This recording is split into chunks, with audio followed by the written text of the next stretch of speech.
talking about. Yeah. So like when these people start when 30s. Sorry, do you want to pull that mic just a little bit closer to you? You're good. They don't have the intensity that you should have as like it's your job, whereas you'll have that because you were fighting professionally for a long time. I have that because I was trying to fight professionally, trying to be on the judo Olympic team when I was.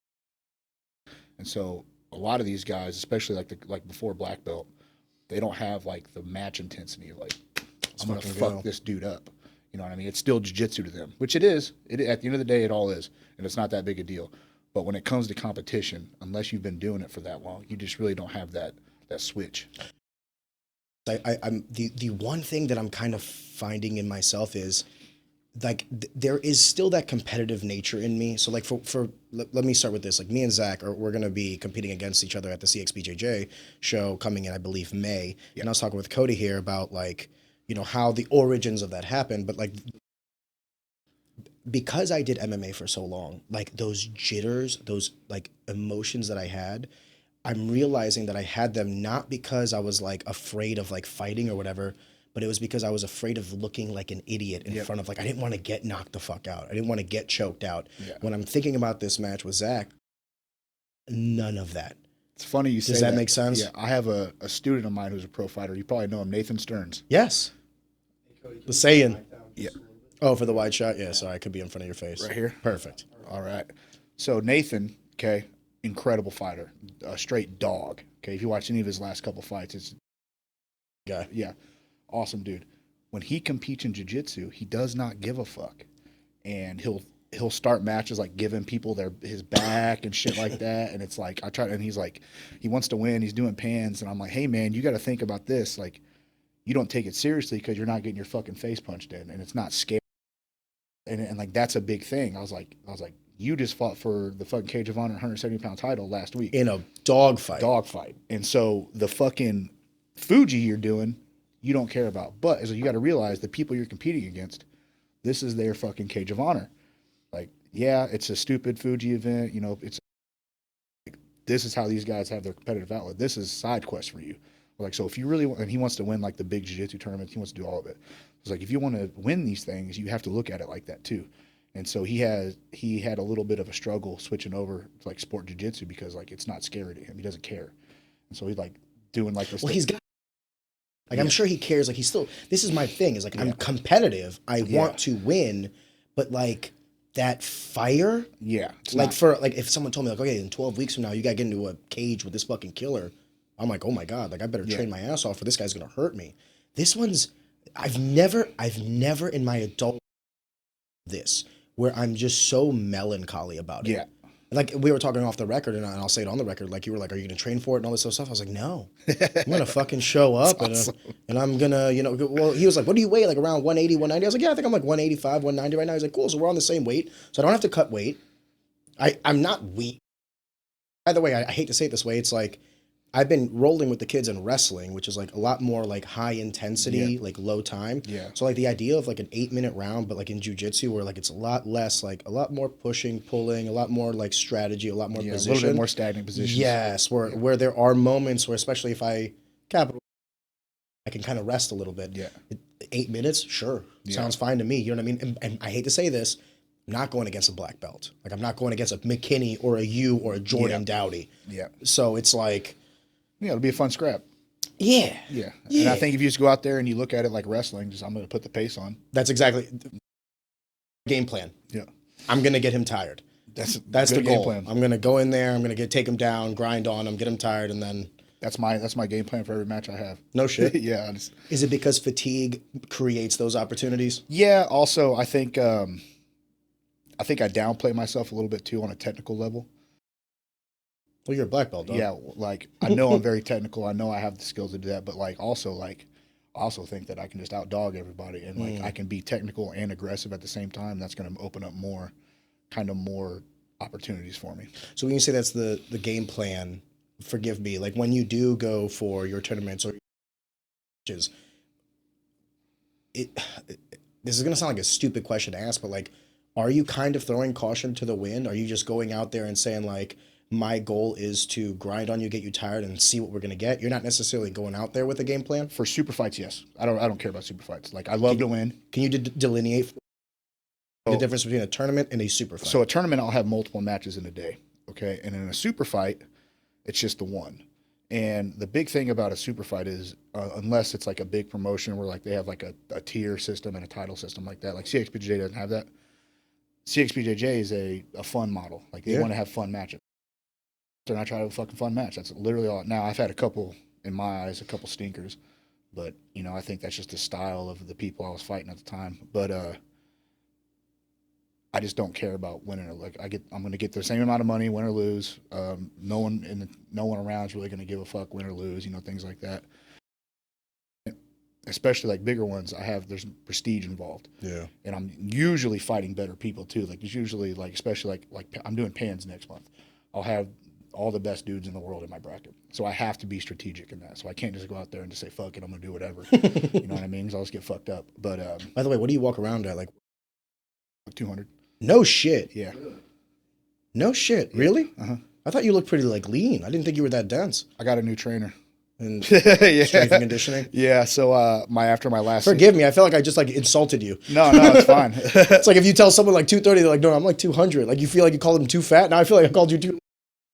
When I saw Coty, I was like, damn, he looks like a little lean, like you've been training. You know what I mean? After my last CXBJJ fight against Dante Shiro, who's a really good pro fighter, he just looked so much bigger than me, and we weighed the same. He looked fucking massive, dude. And so I got a hold of this dude, Bad Batch Performance. He works with a lot of PSF guys. And I got a hold of him, and what I was thinking, I was like, hey, man, like, I'm kind of out. I feel like I'm outsized. Obviously, what I'm doing in the gym's not working and things like that. So I've been with him since November, so. God bless them. It's working. Well, it's working. Working pretty good. I thought you were like, obviously you're in shape and everything like that, but I didn't think you were 200. That's crazy. It's the yellow. You weigh more than me. God, I'm fucking living. So forgive me because I had this like intro planned out. Let me start with that. Yeah. So this is Coty Kellison. He's a black belt. He's a black belt in Brazilian Jiu-Jitsu. He has an excellent story. However, I feel like there are podcasts that you have been on that you've already had those conversations. Yeah. One such that I listened to, actually two, was the one with Zach and Pat. And I will put the link for both of those conversations in the description of this video. But I'm interested in having a conversation with you that's a little bit different. And I'm benefited from the fact that you do podcasts. So like, I don't have to have those conversations with you, right? The number one thing I wanted to start with is actually, you know, you had recently opened up your own gym. Yeah. And in that conversation, I'm going to kind of do a synopsis, but you were talking about the path of jiu-jitsu for you when you finally decided as a blue belt, like, no, this is like what I want to fucking do and I'm going to pursue this. And it took you 8 years from start to finish to get your black belt, but you're kind of starting a new path in jiu-jitsu because it's different to be a gym leader, because like there's gyms with a lot of black belts, but those black belts aren't necessarily running the show. Yeah. They're not taking the risk like entrepreneurially for the building, the rent, the maintenance, all these other things, the staff, whoever you have to do. And I mean, now this is all on your shoulders. So the very first question I have to ask is, what was the initial spur to open up your own studio, to open up your own school, instead of just being perhaps like, you know, an assistant coach, or maybe someone else takes all the risk and does the business program and collect a salary? So what you just said was initially my plan. So like I was on a very big team around here. I was doing well for myself. It's just that me and the leaders of that team just had differing visions on what they wanted out of jiu-jitsu. And so I was like, okay, well, what am I going to do now? And that, you know, came to a spilling point and got into it, and it just became clear that this wasn't the place for me anymore. Was there ever a moment where you thought, maybe I should just recede what I think and do what they want because it's financially stable? Yeah, one time. I talked to Heath Pedigo, who's now my coach, and I've been really close with Heath. And Heath said probably the best thing to me in that, because I reached out to a couple of different people, like, you know, trying to get advice and things like that. And Heath said the thing that stuck with me the most. He said, look, man, he's like, this is always going to be an issue for you because that's just not who you are. And you're never going to be that person. And he goes, so, I mean, it's up to you. He's like, you can, you know, every couple of years go through this. over and over and over again, and you'll pull the tail between your legs and whip dog it back down and do things their way, or you can stop doing that and you're probably gonna be happy. That's a fucking fair point. You know what I mean? And this was even before I had officially joined PSF, and so I had been training with PSF off and on, or like every week for like 8 years. And for those that aren't initiated, PSF is Pedigo Submission Fighting. Yep. Sorry, it's one of the most prestigious gyms I would say in North America. Yeah, and so I was really close with. I think he probably knew I was gonna, like, if I left, I was gonna join the team, but this was even before all that. So his advice was just purely looking out for me as a friend, and I really appreciated that, and I really took that to heart because he's right. I'm never gonna be, I'm never gonna have a money first mindset. When gyms do that or teams do that, it just really sours the whole thing for me, because it should just be about the jiu-jitsu. And people will call me naive, people will call me dumb. Well, you got to pay your bills too, blah, blah, this and that. Yeah, I know. But it's my firm belief that if you do something with just 100% passion, everything else is going to come. And that's how, and whether that's right or wrong, I'm obviously not the richest person in the world, whatever, but like, I won't be happy doing it any other way. And he was right about that. I also think that if you chase money, the product will suffer. But if you chase a great product, the money will inevitably come. Yeah, that's how I feel. And then the only thing is like how much money. But then I think there's a wisdom and there is a freeing quality to where people can live within their means, and they're just like, hey, listen, I got my bills paid, I'm doing okay. Like, if I get extra money, obviously I can, buy nicer things.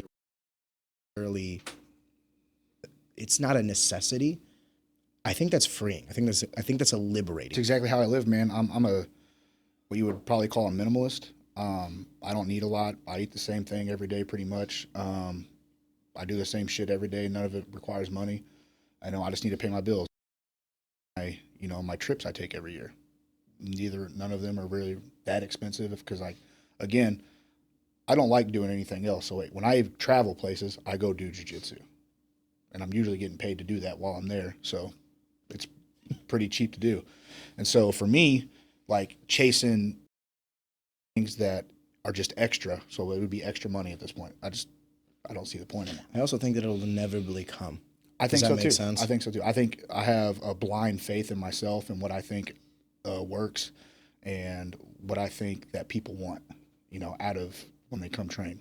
And I think stick to what I believe in. I think it's going to work out really good. Have you talked to some of the other? I know you talked to Heath, but have you ever talked to gym owners? So let me take a step back before I ask this question. So Heath had a very profound moment in your life where he basically on a phone call was like, "Hey, you can either bite the bullet, be a different person forever, and kind of always feel this anxiety, this anger, this frustration, or you can just take the risk, pull the trigger, and do it yourself." Yeah. And you decided to do that. But did you ever have any conversations with anybody else about that business side of it? Because that's the tough part, right? Like when it comes to jiu-jitsu, the instructional that. Yeah. But then it's like, have you ever started a business? I hate to say it this way because I'm not trying to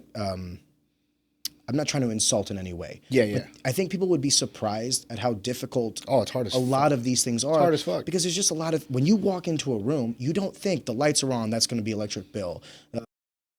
Cost for the square footage, the mats, the tape, just everything in that building is money, money, money. Yeah. So I guess my first question is, did you ever have a conversation with any of these coaches or any of these other gym owners about like, okay, I'm thinking about pulling the trigger on this.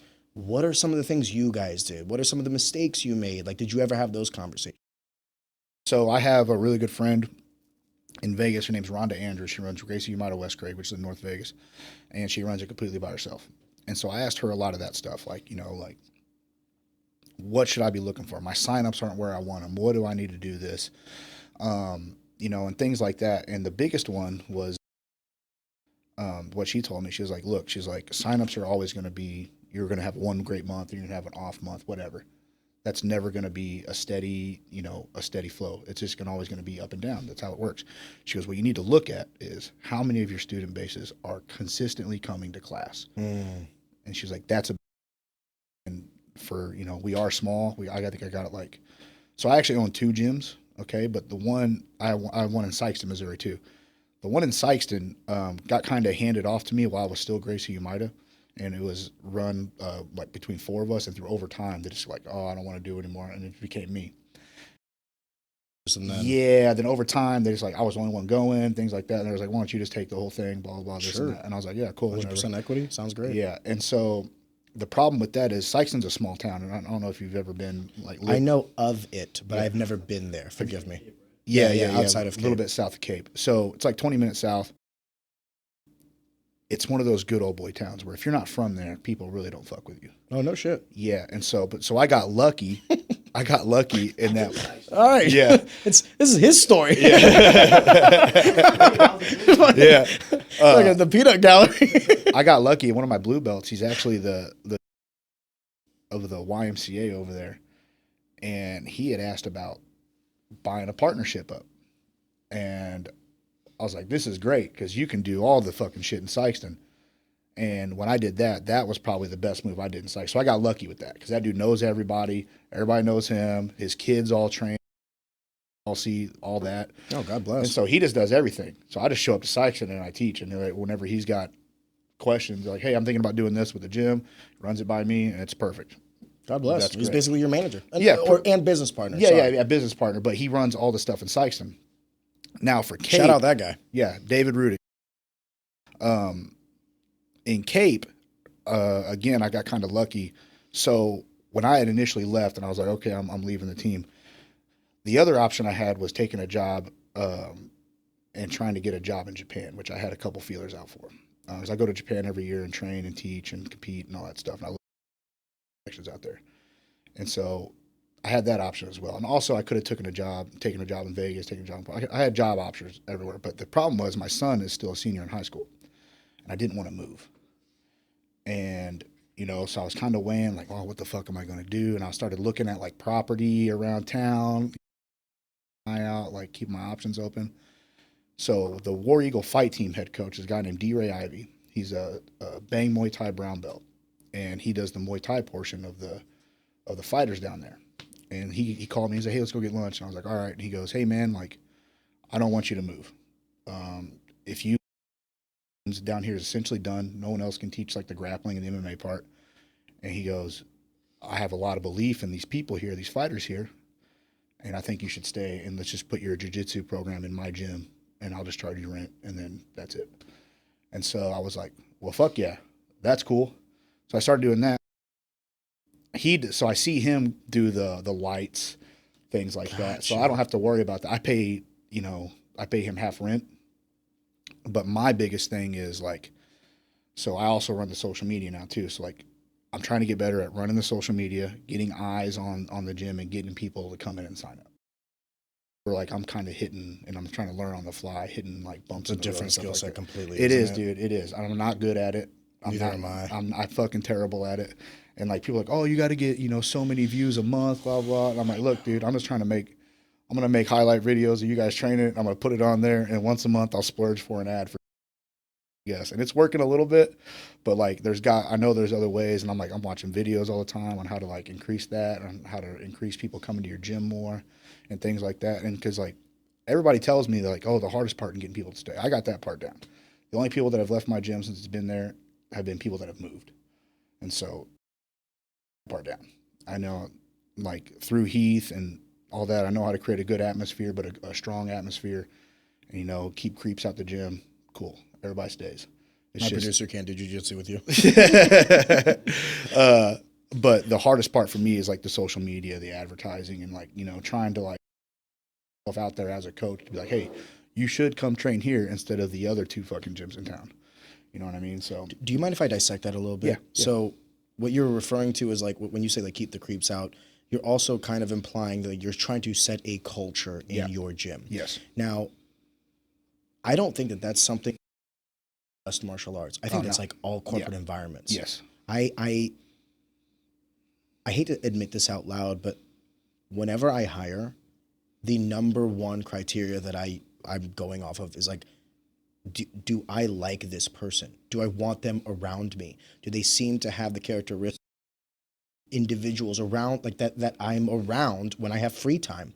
Because if like you could be the smartest person, you could even be the best employee, But if you're just like, if we don't vibe, if maybe you're like a sad person who's like, you know, I'm constantly having to kind of like upkeep and everything like that. We need the same kind of energy in this team. And I'm not saying that if you're having a bad day, I can't kind of spruce you up that day or anything. Yeah.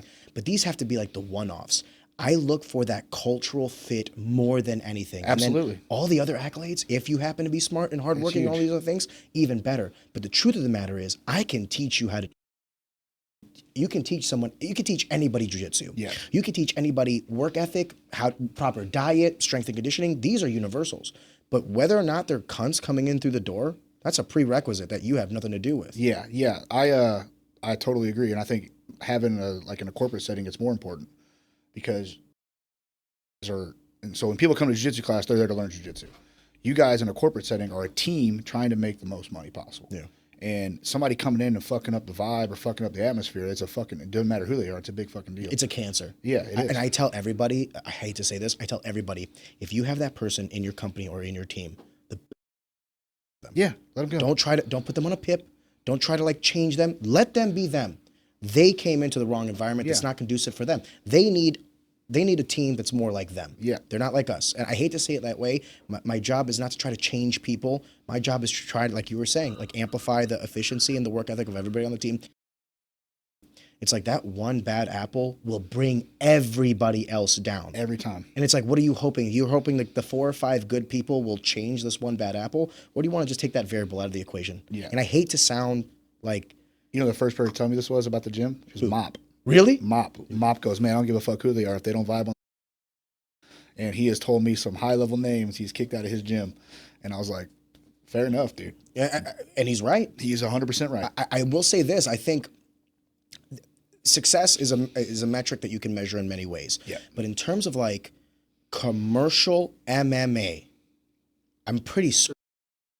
Oh, yeah, he's got to be. I think Kyle's crushing it. Kyle Watson is crushing it, like on the jiu-jitsu side. Yeah. I think the Gracie guys from JW to Phil and all them, they're all doing well on the jiu-jitsu side as well. Yeah. But like there are very few MMA gyms that have stood the test of time. Like the only 2 that I know of is St. Charles and you know what I mean? You know what's crazy about Mop too is like a lot of MMA gyms will ride off their jiu-jitsu program. Yes. And he does not. Can I what Coty is saying with that is like the MMA program at that gym is actually not like financially stable. Yeah. And what they'll do is they'll have like a jiu-jitsu program as well, and the MMA, you're kind of subsidizing it. Yes. And what you're saying is Mop's MMA program is financially stable, and then he also has a jiu-jitsu program. Yeah, that's the craziest part to me because I don't think I've ever seen that in another gym. Yeah, I will say that, and not to nut ride him so hard, but I was there when he first got out and did his own thing, and we had like maybe mats separated. I remember. And to see what he's made, it's awesome. It's awesome. I ask him questions all the time, and then we also have a close working relationship because a lot of my fighters train with him, and so me and him talk all the time. Yeah, all the time. And so like I'll have whether it's business questions or Instagram questions. And he's always up front with information on them. And God bless. And it's awesome. Mop's awesome, dude. I've known Mop since I was 17. We first trained together as teenagers back in the day. I was just doing judo. He was doing jiu-jitsu. Do you mind if I ask how old you are today? 37.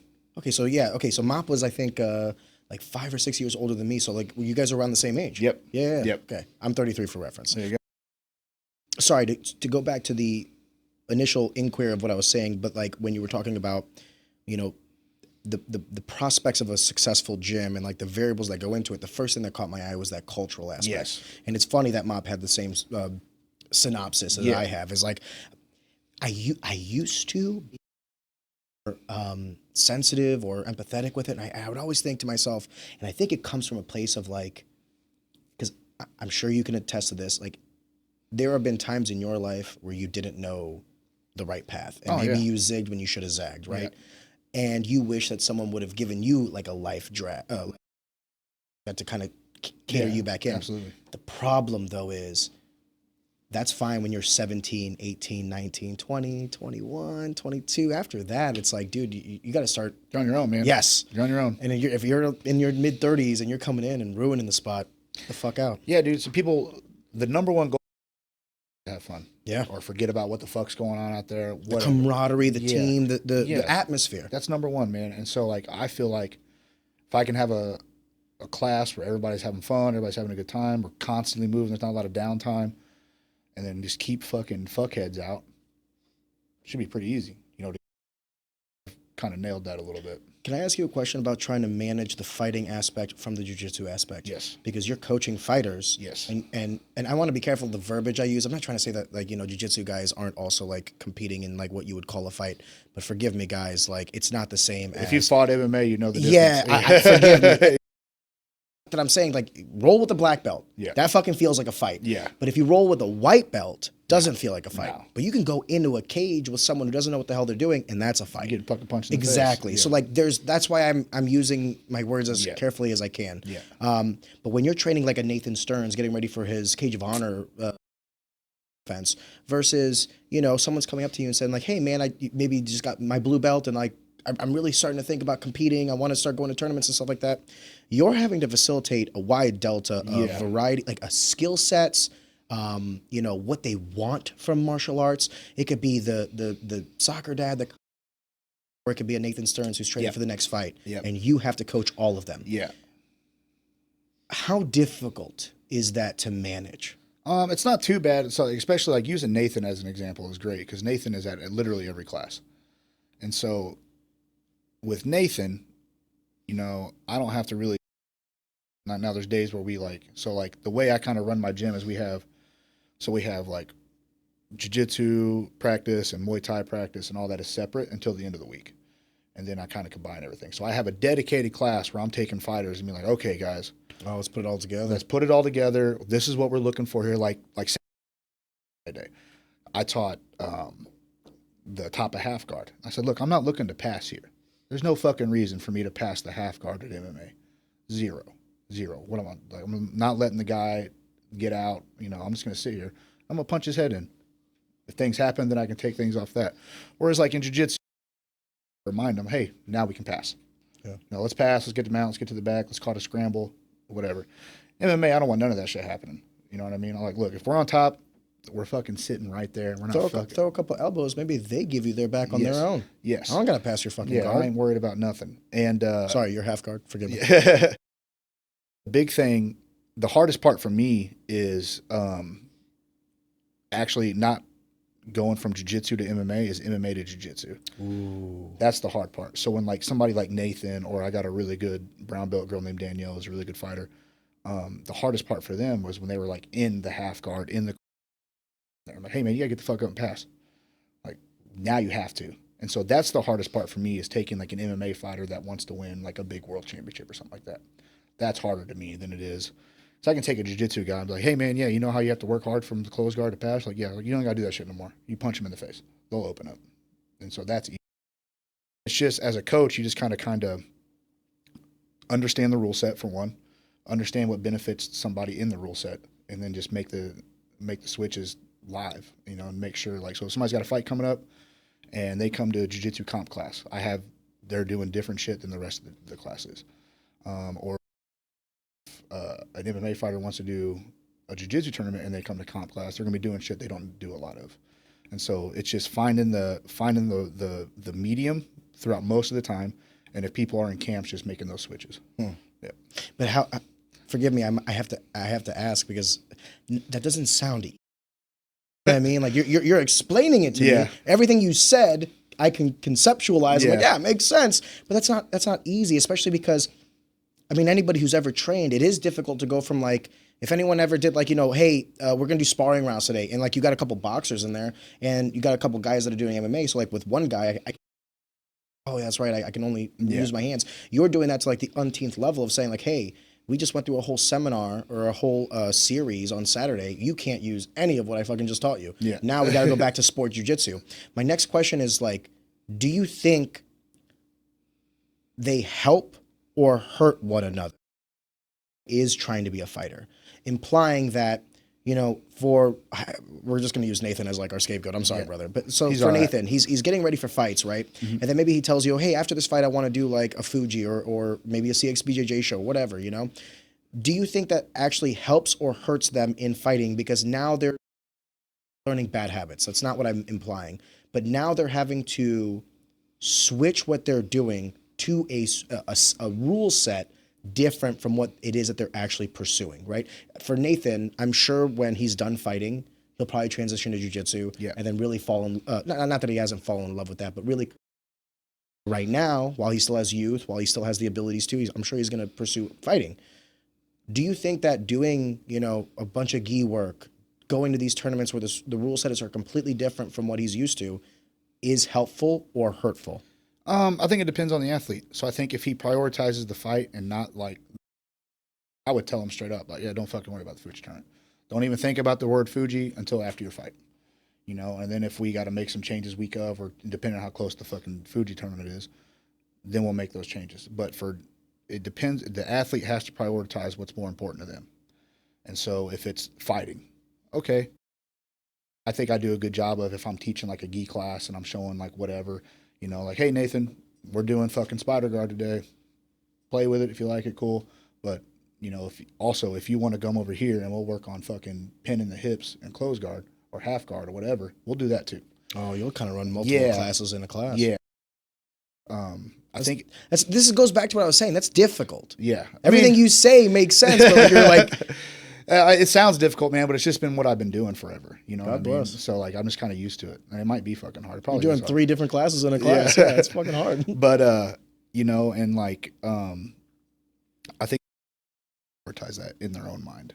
And if they got questions, I'll answer them. If they have mindset questions, I'll try to answer them. But again, I'm not a therapist or anything like that. So I'm like, if it fucking feels good, it feels good. But I think a lot of mistakes happen when people prioritize, like, so if you want to be a professional fighter, you shouldn't be thinking months out in advance for the Fuji tournament or whatever. Yeah. You know what I mean? It's just kind of how it is. And on the training and the gi thing, I think grappling helps grappling, no matter what you're doing. Okay, like fucking Khabib and Islam training the gi, they're doing all right. GSP training the gi, he did all right, but he also probably prioritized.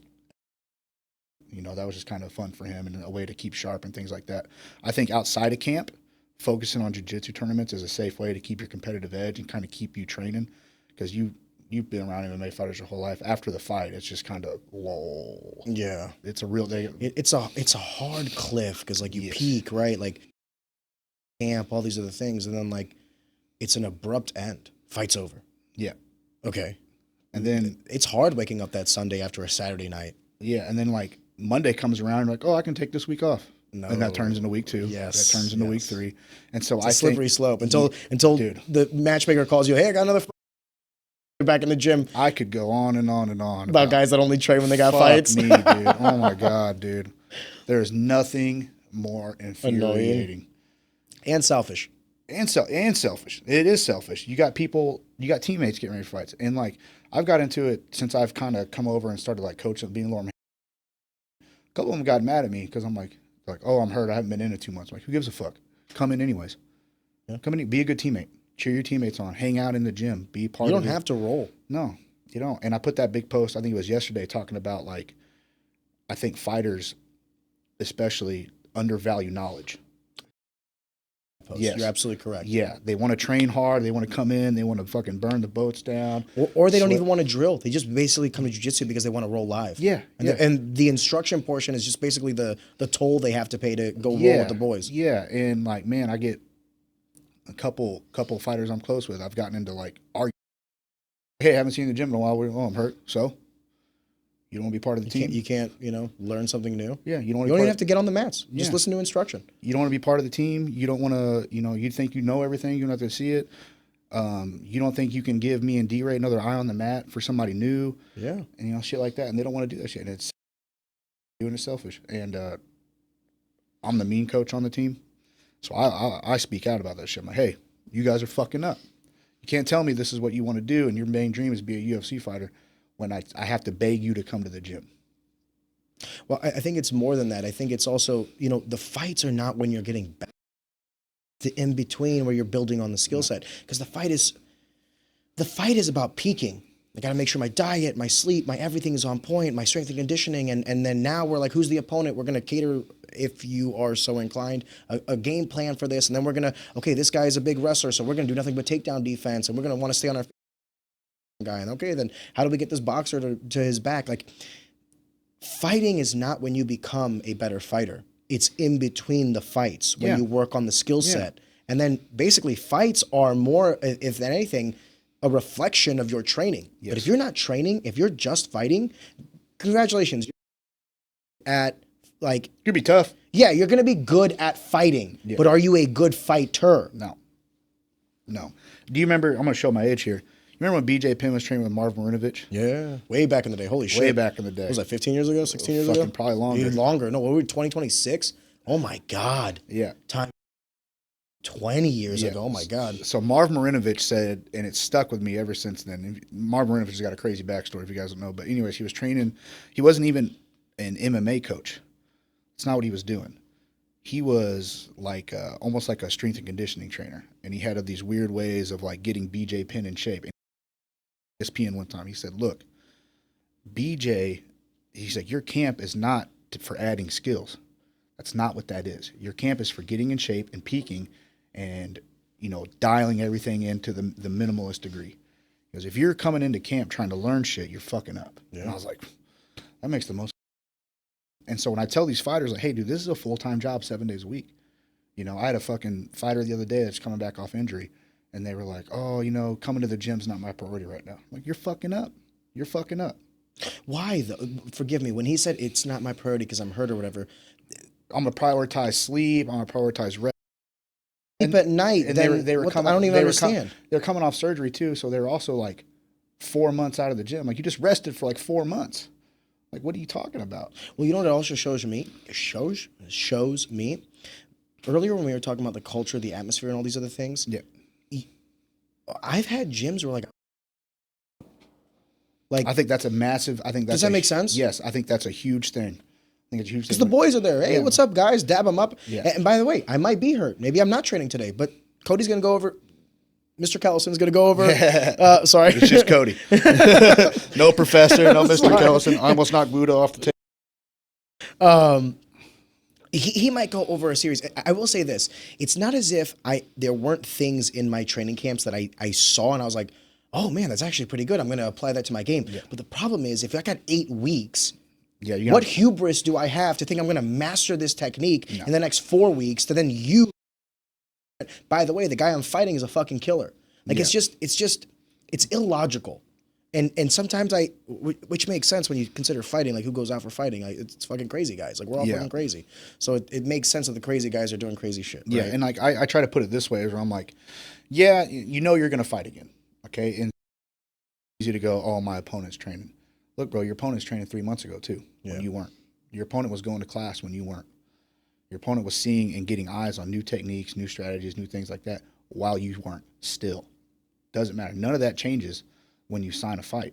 It's all the same shit. So your 8 week habits in your camp matter. Your 6 months habits matter. Your year-long habits matter. All that matters. And it's hard to get that in those guys' head.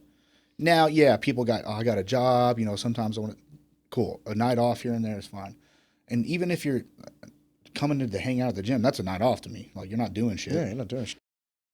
And just drilling, you're still not doing shit. You know what I mean? That's not like. Well, it shows that you also. I want to be careful how I say this because it's not like I'm trying to create a cult or anything, but there are things that I do in my life that I love. Yeah.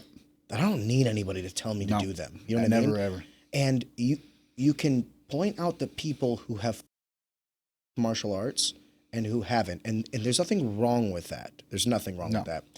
But then when the people who haven't fallen in love with martial arts start making demands when it's their time to compete, you lose that as far as I'm concerned. Yeah. Oh, hey, I got a fight coming up, and I need so and so for my camp because they have the same style as this person. 2 months. They had fights too, or maybe they didn't have fights. We were going over all these techniques, and you would have been the perfect frame for them. You would have been the perfect intensity for them. Yeah, I say it It all the works time. both Man. ways. I focus on the people that are there. Simple as that. And people can take that however they want. And what I mean by people that are there consistently. Now, if I start seeing you for whatever and you start asking me questions, I'll answer them because I'm there. But what I'm not going to do is, stake my whole open mat to go over shit with you. Yeah. When you could have been coming to class this whole time. Or you randomly show up out of nowhere and I'm teaching something and you go, oh, hey, can you show me this? Like, no, I can't because I'm showing this today.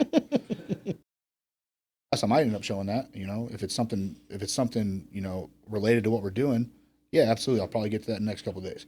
If it's something way the fuck off course, well, yeah, I'll get to it when I get to it. Come to class and work on the shit now. I went over that fucking 2 weeks ago. You weren't here. It is what it is. And like you said, be begged to do something you love. Yeah. Ever. Same with me. You never have to beg me to go to the gym and teach or train. I love doing that. It's my favorite thing in the world to do. It's one of 3 things I've never, ever lost interest in. And so when people are telling me like their goals or their dreams, I want to be a UFC fighter, I want to be the next fucking John Jones or whoever, I'm like, look, bro, you know what those guys motherfucking do? Miss class. Take coke.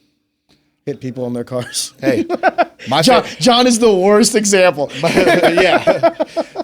He's a freak. Party. Even worse, my favorite. What do you think John's doing right now? He's running the club. Right? My favorite jiu-jitsu competitor is Leandro Lowe. And I don't know if you guys know about Leandro Lowe. No, I don't. So Leandro Lowe, RIP, notorious party animal. No shit. No, dude, so the black belt world finals are 2 days. So he would go, win his first 2 matches, and then we'd be out at the club that night, and we would see his ass rage until like 6 a.m. And then he'll show back up that day, show back up finals day, beat the shit out of 2 more people, win a world championship. And then he's back on fire. No fucking shit. He's built different. Built different. Yeah. Do you think here's the problem, right? There's no one size that fits all. No. So like there are some guys that can break all the rules and still get to that promised land. Isn't that fucking frustrating? It is. It's like, especially you as like an instructor, you're like, no, this is the path. It's like, hey, no, it's not. Here's what I'll say about those. Before they got famous, they did all the right shit. You're not wrong. They did all the right shit. They did all the right shit. We say that all the time in fighting is like, we have rules in fighting, right? Like keep your hands up and all these other things. But then like you always get these guys that are like, well, Roy Jones Jr. would fight with his hands down. And I'm like, you're not Roy Jones Jr. Yeah. For probably 2. Yeah, I was like, what, in his fucking prime life? when he's fighting Vinny Pazienza? Like, come on now, relax. But like I also said too, I was like, you will get to a point in not just like martial arts, but like anything in life, right? Like, let's say you're like a data analyst. Like you're going to eventually find some like efficiencies. And you're going to cut some corners where like you wouldn't show someone starting like, by the way, you don't really need to do this because if you do it fast enough or strong enough, you can kind of skip step B in this. But you're not going to show them that like you want their fundamentals to be so strong that if they're exhausted or hurt or whatever, they can rely on them. But once they get to a certain skill level, you might develop a style these rules and you might do some things quote unquote incorrect, but the outcome is still what you want. Yeah, you have to know the rules and understand the rules to effectively break them. Agreed. Something I used to tell a long time ago when I was first started training fighters. We had a kid named Aaron Schlosser, and he would always try to like funk roll people and get his back taken. Like, hey bro, why don't you just get your Ben Askren does this. I'm like, you ain't Ben Askren, dog. I was like, Ben Askren does this because he can if he fucks it up, he knows how to get back the base. Yeah. Again, he knows the rules, so he can break them. It makes me think of that one movie. Was it Dodgeball? Bold strategy. God, let's see how it works out for him. All the time, dude. Oh man. So I have to ask, and it's kind of a tough question, but you are both a competitor and a leader, right? What are some of the goals that you want respectively? So obviously you're still competing. So like there's like the selfish Coty Kellison goals, but then you're leading this jiu-jitsu program. So then you have the selfless, for the team, their goals, their aspirations for each, and answer this question however you want separately. You know what I mean? So, what are some of the things that you have 6 months, 1 year, 5 years? So a month from now I have the pans. And so I'd love to, first goal as a black belt is major or medal at one of these majors. So the Pans, the Euros, Brasileiros, Worlds, things like that. I'd like to do that. Also, I'm taking people there. I'm taking students. I want them to win as well. Like that happens, it's a pretty unique system because we can all do that together. So that's easy at this point, And then our fight camp that we're in, the fights aren't until April. So I got plenty of leeway to do both. So I can take the jiu-jitsu people like, hey, we're training for Pans, these 2 days, these 3 days, be here. things like that. Cool. When that doesn't happen, it gets harder. I got to really prioritize, especially as a competitor. I have to prioritize like the 2 days a week where I'm going in, and when I roll, I ain't helping nobody today. And I tell them, so Friday nights is our comp class. Everybody knows we don't ask questions on Friday. We come in, we try to win. And if you got questions after that, we'll address them when you come in the next class. Yeah. And then the other day I usually go up to PSF on Sunday, and that's like sometimes like I have students that want to go with me, and like I'll take them sometimes. Sometimes I go by myself. It's like, hey, this is about me. Well, that's also a tough fucking room, and it's get my ass beat for fucking 2 hours straight. And so, but that's also a time for me where I'm in front of my coach as well, and I can be like, hey, what do I need to work on and things like that. And then I kind of have rounds in the gym, like with like higher level students, where I'll be like, okay, like I'm going to try the new shit on this dude today. A little bit of the worst than everybody else does, and then we'll dissect it a little bit.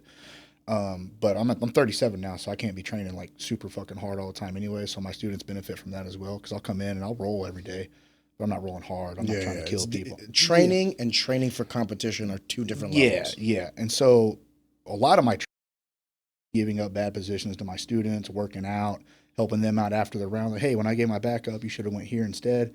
That's how I got out, and do that. So I'm working a lot of.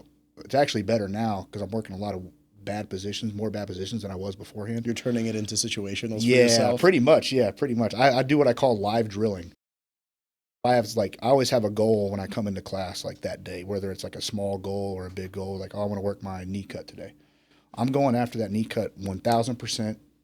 I'm hitting it every time. On anybody, on everybody. Yeah, but after I hit it, okay, I'll let this dude get his underhook, come up to my back. And I'll start fighting back to the knee cut position, and then I'll fucking slam it again. And that's kind of how I train on days I'm not training hard. I'm not focusing really on myself. I'm like, okay, I want to hit, like last week I was like, I tore my groin, not tore, but like strained my groin 2 weeks ago, and I started training the past week. And like my A game from the guard is the lasso sweep. So I was like, all right. And then after that, whatever they do, they do. And so that's what I did. I pulled, lasso swept, came up, and then whatever they did, I let them do, and then gave them minimal resistance and things like that. Let me ask the question then in a more broad sense. So do you have goals for the health? Yeah. Like you've discussed that with PANS, but are there goals like more macro? Like, where do you want the gym to be in a year? Oh, where do you want you to be in a year? Or do you even think about that? To you, there's no right answer, right? Yeah. You could be like day-to-day kind of guy. Like, hey, man, as long as people are coming in and happy, Pretty I'm much happy. how I do it. I have a calendar where, hey, guys, these are the tournaments I'm going to. If you guys want to join me, here's the tournaments I'm going to. And some people do, some people don't. And as far as the team goes, I think the goal right now is just, keeping people in the room and training. Push competition in my gym a lot. I think the beautiful thing about jiu-jitsu is it can be used to serve multiple ends. And I think when you get too far into, we're a competition gym, or we're just a self-defense gym, or whatever, I think it takes away a lot from people. And so people have their own goal, and I kind of work off that. So if I have a bunch of people, if I have half my team, like, oh, we're going to go to fucking Master Worlds. Okay, well, that's going to be the primary focus. But if it's only one or two of us, it's not going to be the focus in the gym. There'll be a focus for us too, but everybody else is going to have a different focus. And I kind of just facilitate everybody individually at that point. Runs it when who runs the classes when you're out? Like when you're at traveling for a tournament or whatever, like who's the one that you can kind of feel like you can rely on? So I have a teammate named Jordan Butler. And shout out Jordan. Jordan's awesome, really good purple belt, Pan American champion, like a no-gi world medalist, awesome dude. And so I let him just stay at my when I'm out of town. God bless. I think he's got something coming up though, so that might change pretty much. But like I'm getting to the point now where like I would be comfortable like, like, hey Nathan, teach wrestling this week while I'm gone, or something like that, whatever. Or somebody because you've else. built up a team now. Of you don't have to just one person. I'm getting to that point now where I think that I could leave in the hands of somebody, or even my guy in Sikeston, or a couple of my guys in Sikeston. Hey, you want to come down to Cape and run classes while I'm gone? Whatever, I'll pay him, obviously. And so we're getting to the point now where that's becoming seamless. I was worried about that. So we started signing people up in, I want to say July or August, something like that. Whenever we got the new mats in, we started really signing people up. And I went to Ireland in September. And I was fucking pretty worried about going to Ireland. I was like, fuck, dude, like, who's gonna run this one? We just opened up. Like, I got people that are coming. All my classes have people in them, so it's not like I can cancel a couple and like, oh, guys, here's open mat 2 nights a week. And so Jordan coming in and doing that, and again, Jordan's accomplished competitor, so I feel comfortable like he can show some shit this week, whatever. And everybody loved him and had a good time. The biggest problem is the kids class, like us to put in front of kids, things like that. And Jordan did a good job with that. But again, I think Jordan's kind of tied up now, so I'm gonna have to figure that out pretty soon. Yeah. But it'll be fine. It'll be fine. I'm pretty sure I can probably get a hold of some people to come down and stay at my house and be like, hey, like, food's in the fridge. Go ahead. It's also, you gotta really trust someone to like give them the keys to a house. God bless you. Yeah. Because if I had to like go, I mean, I remember when we went to travel, we have a dog and I have family members around though. It's completely different from like running a business. Like there's literally no one I trust to run my business. That's why I asked the question. Like, and even if I did, I'm like probably having anxiety and like checking in, like how's everything going? Do you need me? Well, and also like I only have kids class 2 nights a week in Cape, and the other 2 nights I'm in Sikeston and I have kids class there. There might be a time where I'm just like, hey guys, like, if we take a bunch of people to Pans, which we are, that week, an open mat these 2 nights, and then the Cape kids can just go to Sikeston for kids class if they want. Gotcha. And that's probably what I'll end up doing. But if I have somebody around, I'll ask them to teach. That's the one thing I wanted to ask is, running a gym is a little different than like quote unquote corporate America because you want the single point of failure in any sort of like team or whatever. Yeah. You never want one person that can execute one thing because like, what if they leave? What if they get hit by a truck? Shit happens. What if they're just sick? You know what I mean? Yeah.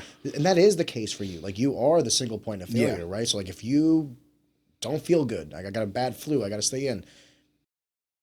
Have these people that you can kind of tap and rely on when you need to, but you've also had to build that, and that's the tough part. And it's something I don't want to rely on either, man. Exactly. I've seen a lot of gyms where people rely on other people teaching, and I never want to be that. I want people to know that 99% of the time when they show up at the gym, I'm teaching class unless something's going on. If I'm dead, I gotta be sick to not come in. Like I can teach class from sitting in a chair. If I have to do that, I will. Now, if I'm fucking dying or something, I'll, make things on the fly. But again, going back to the kids class, that's really important for the kids because having a kids program where you got different instructors every night is just not great. The kids don't build a rapport with the person. The parents that are there to watch also don't necessarily like that. Yeah, they fucking hate it. And it's important to me that I'm there for essentially every kids class. And if I'm not, before I'm gone, I let everybody know. Hey, guys, I'm gone this day. Here's who's going to be here. I'll have my number. If something goes on, please don't hesitate to get a hold of me. And I really want the parents to be comfortable with bringing their kids in, and that starts with me being there first. One of the things you were talking about is how you'll still go to Heath's gym, to PSF, and we described it as that's a fucking room, right? Because there's a bunch of killers in there. Alejandro to a slew of guys that are just monsters. Yeah. What is it like emotionally and like individually going from a place, an environment where you are like the quote unquote leader, you're the sensei or whatever, and then you walk into another room and you are of many horses? Yeah. Do you ever let that demoralize you, or do you ever let that kind of hurt the ego? Or to you at this point in your life, is this just the status quo? I love it, man. I love not being the dude in the room. I love like having to push myself. You realize it? No, I see it. There's a lot of ego in jiu-jitsu. Yeah. Sorry. There's a lot of ego in all martial arts. Yeah. Okay. Not just jiu-jitsu. In boxing, wrestling. I've seen wrestling coaches that won't roll. They won't roll. And I'm like, what do you mean? They're like, well, I don't really roll with the kids. I'm like, dude, you're only like 35, 40. You're not even like, if you're like 60, I get it. Kid. Coach Devon, like he'll come in there and roll with the kids sometimes. I'm like, come on. You have to kind of, it's not even about the risk of losing or anything, but it's more of like, it builds a rapport with your athletes. Yes. Yeah. I don't want to hear, just like if I was playing basketball, I wouldn't want to hear from like the fat fuck, this is how you Oh, motherfucker, show me. Yeah. So like that's why I say that. I've seen it myself in jiu-jitsu. I do too. And that's why I commend, and I know that for you, this might not seem like, oh, Ariel, this is a dumb question. Like, of course I don't care. But like, I just want to stress that that's not necessarily the case. Every jiu-jitsu gym has the guy that won't roll with hard people. Yes. Or won't only train at their one gym. Yes. They're not necessarily even open to learning from other people. Yeah, there's a lot of that. But no, I love it, man. I love not being the guy. I love knowing that, hey, man, like the fucking Murdoch brothers are going to fucking put one on me today. I love knowing that. And I go out there and I fucking send it with them. And, you know, you got guys like Pixley where I know I'm not going to do shit against Pixley. I'm still going to go out there and fucking try, you know, or Jacob Couch is another one. Like, I love, me and Jacob are really good friends. We train together a lot. And, like, whenever we train together, I know I'm losing the round.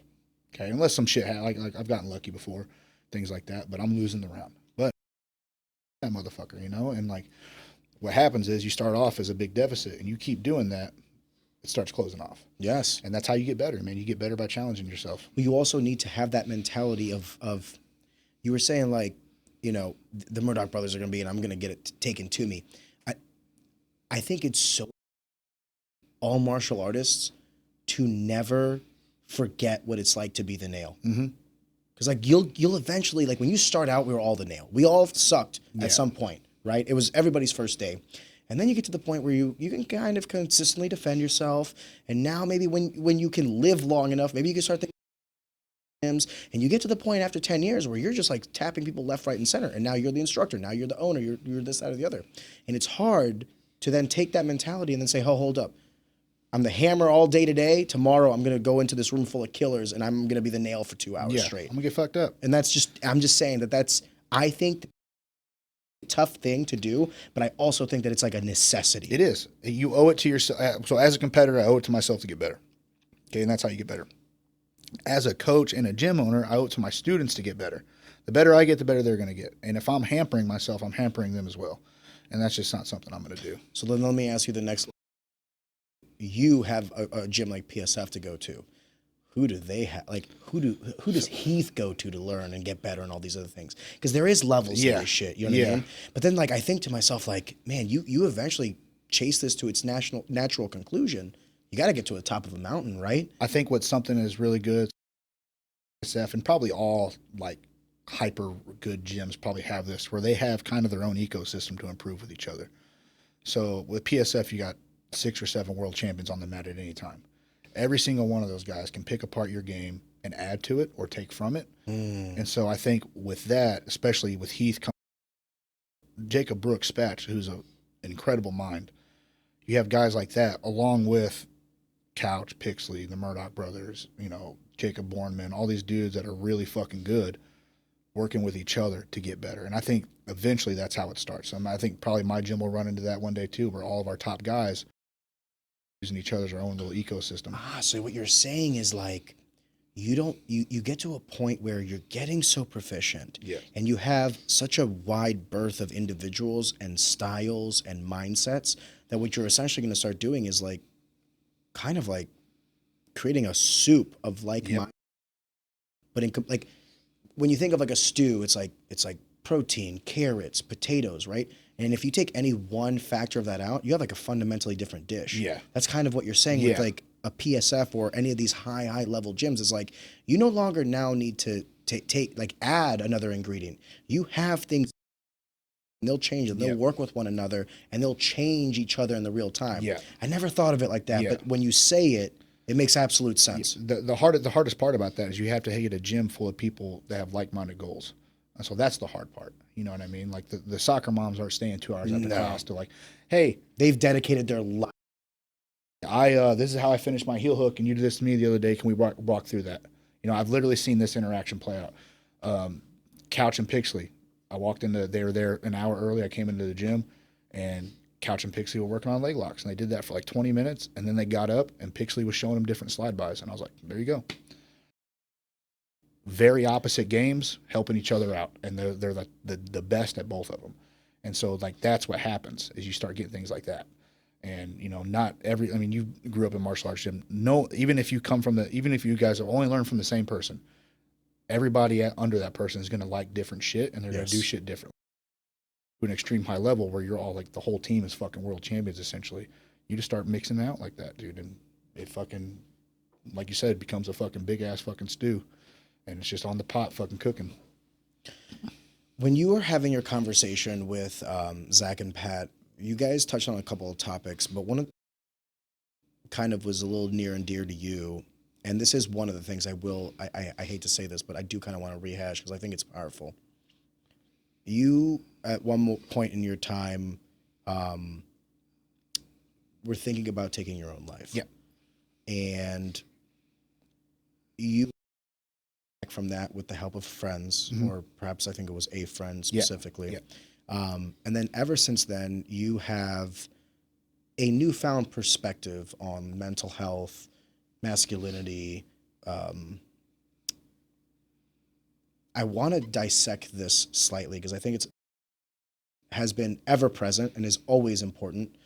But I will say that I'm a little ignorant to some of these things because I haven't felt some of the same emotions that you have. Yeah. So I want to start with that basis. And anything that I say or questions that I have, if they seem ignorant, it's quite possible that I am ignorant. So let us first discuss this. What were the circumstances that led to you feeling so low in your life? Because like when I talk to you now, you seem like a very capable individual. You seem very, not just like emotionally sound, but even from when I met you, shook your head, happy. I would have never thought that something like that would have ever gotten you to a point to think in that way. Yeah. So that's where I want to start this portion of the conversation is what were the circumstances that led to you feeling so lost? So before I started doing jiu-jitsu full time, I was a full-time DJ. So I would DJ a couple nights a week at the strip club and then a couple nights a week at like a dance club.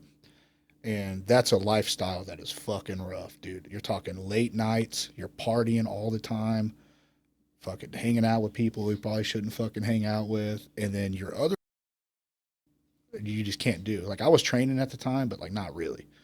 Not like I should have been. And if I would have like had this, way earlier in my life, there's no telling where I would be in jiu-jitsu right now. It'd be even further.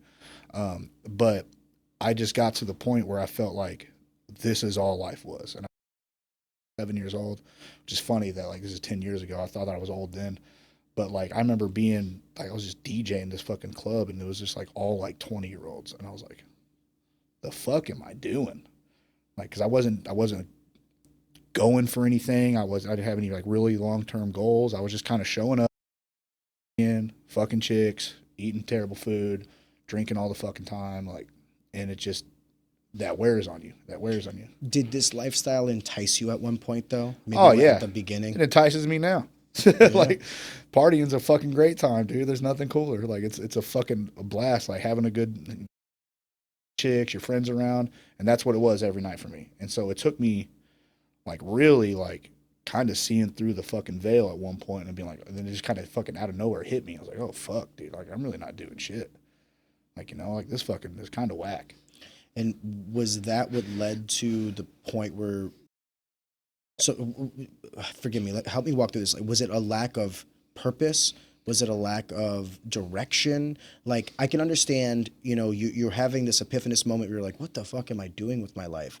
But then how did that correlate to the thoughts that you had about prematurely ending it? Man, I just felt like I was stuck in like and you couldn't get out of it? Yeah, there's no so I was making good money DJing, like okay money.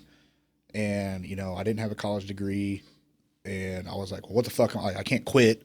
Like, no, like the McDonald's isn't going to fucking pay me this much or whatever the fuck I would have been doing at the time. And I'm like, well, fuck, I'm barely getting by now. So you felt trapped. I felt fucking trapped in it, dude. I felt trapped in it. And it's exactly what it was. And dude, and like I had that feeling for probably 2 years, of just like, okay, I guess this is just what I'm doing forever. I ain't no way getting out of this. And I just kept feeling like that. And it just became instant. And so, I just fucking, like, it was a real fucking just bad night at the club. And like, I just was not in a good mood. And I'd reached out to a couple of people, like in like a fucking like, hey, I could use a talk kind of thing. And I got no answers back just because like of the people I was around. So when you say that you were reaching out to have conversations, it was the people that you were also partying with that were in that same lifestyle as you. Yeah, and like like those aren't real connections. You know what I mean? And so I just felt fucking trapped, dude. I felt fucking trapped, and then I fucking tried to hang myself in my closet. Luckily, the thing broke. And fucking sitting there, I'm like, oh fuck, dude. And like called my best friend in the world, and he had just moved to Florida, and he was like, dude, just come down here. Like, So we'll figure it out. you tried to. Yep, tried to. And thank God. Yeah, the fucking I had a wood. You were 200 pounds. I was 210. I was heavier. I was fucking fat. 10 pounds saved your life. Yeah, dude. I'm sorry, I shouldn't be laughing about this. Oh my God.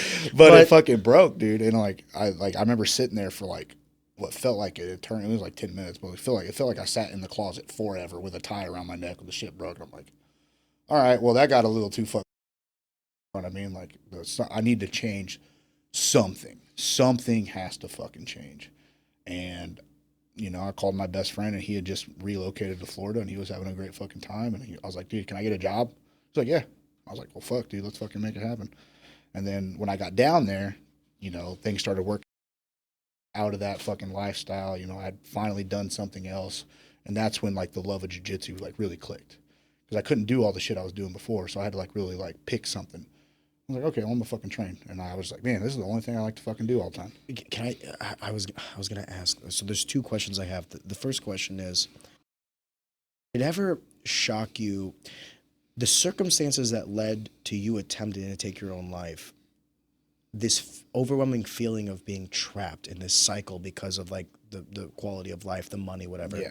Do you ever look back on it and then dawn on yourself like, man, all it took was this guy going to Florida by me calling him, like this overwhelming trapped feeling was actually so within your own head? Yeah, absolutely.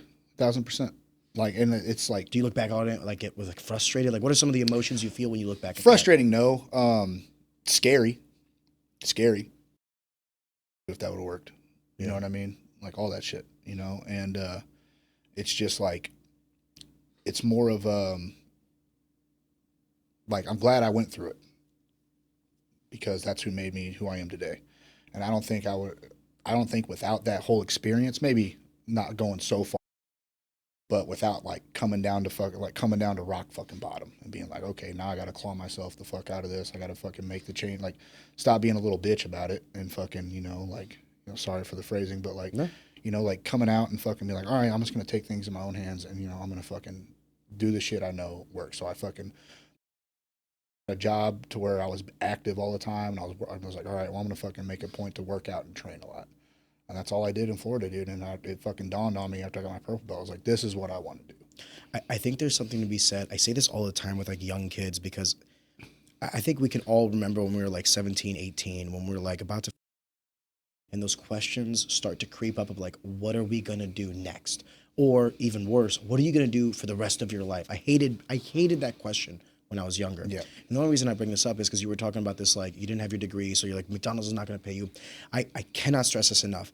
There are so many options that will become through network or skill sets that you'll develop throughout your life, but you cannot get those skill sets if you feel so trapped. Yeah.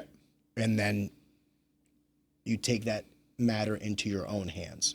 So one of the things I try to tell young people is like, especially if they come up to me and they're like, I don't really feel like I'm passionate about anything. I was like, great. Exist. Yeah. Walk this earth. Go travel a little bit. But where are you going to go? Who cares? I told my son. Pick a fucking spot. I told my son the same thing. So he's a senior. He graduates in May. This whole year, I'm like, hey man, what do you want to do? And he's like, college or trade school. And I'm like, cool, man. You don't have to pick anything right now. Yeah. But what I do want you to do, if you decide to go to college or trade school, go in a different city. Travel. Get away from where you feel at home and really experience what life is like, for the most part. Being a college kid, it's not going to be the whole fucking getting away from your hometown and getting away from your comfort nest, getting out of the mom's basement type deal, I think will teach him a ton. Can I add to that? Yeah.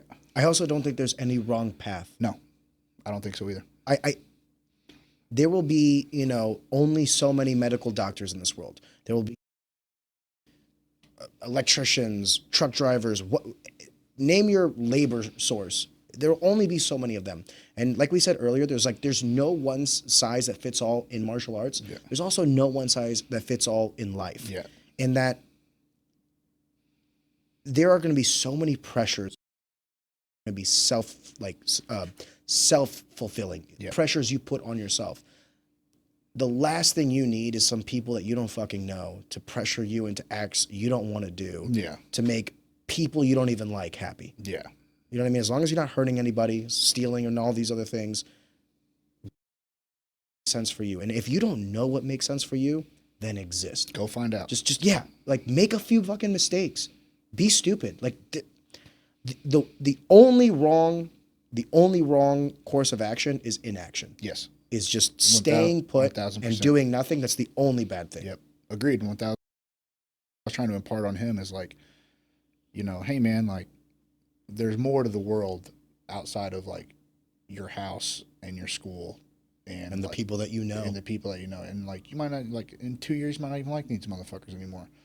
Probably not going to, for real. Like as a kid, like I can tell you, I'm still a group of friends, like, but it's not like we don't talk. I see him out in public. Hey, what's up, dude? How you been? You know, shit like that. The only person I'm like that with is my friend from Florida. That's it. That's the only one. Everybody else is, you know, vastly different than even 5 years ago. And so I try to impart on him like, hey man, like you need to go experience the you. It's fucking way different than you fucking think. It's way different than the fucking scene on the TV. It's way different than your mom's telling you. It's way different than I'm telling you because you're going to have your own view on it. And I think it's important to get out there and just fucking throw yourself into that. And luckily for him, his mom and stepdad are pretty well off. So he's got a lot of leeway just to go like what you. And I think it's a good idea for him too. I stress on that because I coach high school wrestling, and like every year now I get like this group of kids that are like, kind of like, I think thinking about the military, okay. Thinking about trade school, okay. Yeah. Thinking about college, cool. Like, what do you think, Ariane? I was like, it does not matter what I think. And here's the best part about you that I sold something different to. I feel like the majority of people, I'm like, dude, my input is, you don't need my input. You're already going to be leaning towards something. Now the only question you're really asking me is like, is it okay if I commit to this? Which you never needed my approval or anybody else's approval. You just want a confirmation bias. What you want is the it's not risk, but not discipline, the responsibility. Yeah. You are responsible for yourself, and what you want is you want to be able to ask someone questions like, what do you think about this? Oh, this person said that this is a good idea. So you're kind of offloading some of that responsibility. I've done this just on my own. I asked so-and-so, and they said it was a good idea. So now I'm going to do this. Doesn't fucking You still matter. did it. Exactly. You still did. You made the choice. Yes. You made the choice. You're the arbiter of your own world. Yeah. I want to use this as a catalyst because you said that when you went down to Florida, that was like the moment where like changing your life, dedicate yourself to jiu-jitsu, but you use the words, and I want to harp on this because it's not that I want to harp on toxic masculinity, but I think that phrase is mischaracterized. And I know you agree. I do as well, yeah. You were like, I need to get fucking over this. I need to just do it. Yeah. And I'm a Balkan man. Like, I'm fairly certain, you know, Balkan men have created toxic masculinity. We're the originators of it. I don't think my dad told me he loved me until I was 10. The Eastern Bloc. Yeah, exactly. So the reason I bring that up is I am sympathetic to masculinity and male mental health. Yeah. Mental health in general as well, but forgive me, for the purposes of this conversation, I want to isolate one gender, and that is men. Yeah. I think that there is room to men, and I think that there's room for, you know, emotional intelligence and all these other things. Yeah. However, my problem with where we're going at the macro level is we are amplifying the megaphone or amplifying the mental health awareness and all this other stuff while simultaneously diluting the responsibility and the. So like if men were still men, like knew how to fucking change oil and all the stereotypes, right? And then we were talking about, hey, maybe it's okay to go talk about your feelings with a loved one or something like that. Or maybe, reach out to like one of your fellow boys, just make sure they're okay. Or if you feel like you want to talk about something, having that path to do so, I'm willing to have those conversations. But when I see like young men just shy from responsibility and discipline and choose mediocre lives, and when I say mediocre, I don't mean about money or anything. I'm talking about like their impact to society. Yeah, they have no goals themselves. Pushing. Yeah, I 1000% agree. So like the part of me is like, no, motherfucker, I don't want to talk about your feelings. Suck it the fuck up. Get good at something. Find a passion. Find a purpose. You're a man. And unfortunately, this is how I feel. I hate to say it this way, but like we're here to suffer. And if we suffer appropriately, we will suffer in place of our children and our wives and our girlfriends or whatever. It's our job to suffer because like as a man, call this toxic if you want, I don't want to see my wife suffer. Yeah. I don't want to see my daughter suffer. If I 8-year-old son, I don't want to see them suffer. I'm not saying that they're not going to have like, bumps along the road that they're going to learn from. That's not what I'm saying, but I'm talking about true suffering because of my laziness or my indecisiveness or my inability to function on this planet properly. You know what I mean? Yeah. So I don't think that if responsibility and discipline onto an individual, that you can also tell them on the flip side, oh, but it's okay to be weak. It's okay to be sensitive on all these things. This is where, when I was listening to that conversation that you had with Zach and Pat, it's not as if I was disagreeing with what you were saying at the micro level. Yeah. My disagreement sense where I think if people are hitting a certain threshold and they need this, and this can be the difference between life and death, then of course. Yeah. Then of course. But I also think that if we do this to its natural conclusion, like in a macro sense, generation of men that are just fundamentally weaker. Yeah, so I agree with you 100%. The way I would put it, okay, is I don't think men should be weak or sensitive or anything like that. I think men should pick times in their life to be vulnerable, not necessarily weak or sensitive, so they are bothering them that they're not confronting. And whether that's through a therapist, like you said earlier when we were talking, is that you use your wife for that. That's therapy to me. That's getting shit off your chest, talking. I imagine you get the way you guys communicate is you talk, she listens, she offers some sort of either advice or solution to whatever problem or you through that. Or sometimes she has no input at all. Yeah, which she'll just be like, hey, I think what you're doing is fine. Yeah. That's therapy. Yeah. You're just not going anywhere else to get it, and I think but I wouldn't do that with just like No, just somebody like a random. I also don't think I have that luxury to do that. So like, if I go to my wife, it's one of those things where, volume dilutes. Yes. We often say in corporate America, like if every email is urgent, no email is urgent. Yeah. That's how I feel about these things is like, if I go to my wife once a month or once a quarter or like, when I do go to my wife, I was like, oh shit, Ariane like never comes up to me bitching and complaining or talking about these things. So like when I do go to her, she knows like, oh, this must be serious. Like this is my time to kind of hunker down and be there for him. But if I did that too much, like that's the thing, right? At what point is this now like therapeutic for me? You're enabling me to be weak. Yeah. Does that make sense? That makes sense, yeah. And so what I'll say to that is I think I'm a big fan of the quote, everybody probably is, freedom through discipline. And I think what happens is people use like, oh, I'm sad today or I'm not feeling it today to not do the shit they're supposed to do. Anyways, you got to do it anyways. And the reason I started going to therapy is because, just all out, I fucked up a relationship with somebody that I that was my rock and I fucked that up. And so I didn't have anybody else to go for that. And I felt like those same like feelings of being trapped and alone like I had before. And that's why I started going. Before that, I had never needed therapy, nothing like that. But I fucked up that relationship with my significant other that was my fucking bedrock like that. And so I felt I needed to, like, hey man, I got to talk this shit off my chest. I didn't feel comfortable bothering anybody else with it. Person's for. And for the record, I think that's perfectly okay. Yeah. Like I'm lucky that I can outsource that to my wife. Yeah. You know what I mean? But, or I'll tell you, let me say it this way. Let's say I got to the point sometime in my life where those conversations with my wife didn't feel therapeutic. Like maybe I had that conversation and like after it was done, I didn't feel the weight lifting off my than I would go to a therapist. Yeah, maybe I'd start pursuing what that would look like. You know what I mean? Yeah. But luckily for me, it hasn't gotten to that. And I also, this is why I think struggle is good. It is. It is. I think struggle is good because then I tell myself, you know what I mean? Ariane, it goes back. Whenever I start feeling down and all that stuff, the majority of the time, the way I talk myself out of these motions is, dude, what are you bitching about, dude? Yeah. Mom and dad had it way fucking worse than you.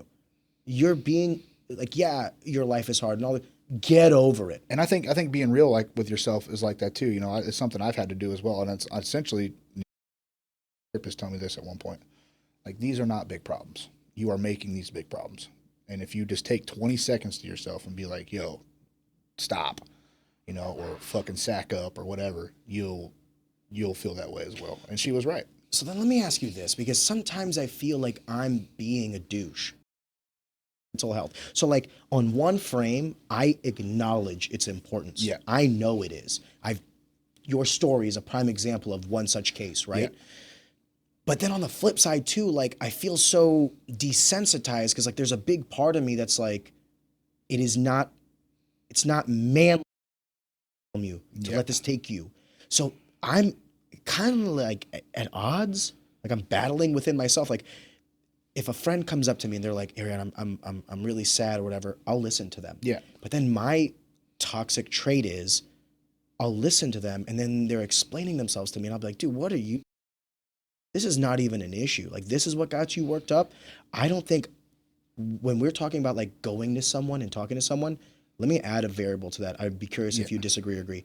I don't think everybody is good to go and talk to about feelings to. Absolutely not. And I think that one of my character flaws is like I'm not one of those people. You know, and you want to fix the day, call me. Yeah. Like if you want solutions, if you want like, hey, this is fucked. What do you think I should do and all these other things? I'm your man. But like if you're like, oh, woe is me, my life is hard, do not call me. I'm not your man. And I'm glad people are. I'm actually very fucking similar. You know, like as a coach, I get people come up to me all the time. Oh yeah, you're the life coach too. Yeah, dude, I tell them all like, hey, you want to fuck your life up? I'll give you advice. Like, Kirk Hoff goes, he was on the podcast and he was like, I get fucking people asking me about like their marriage and stuff like that. And Kirk's like, damn, well, I learned this R-bar.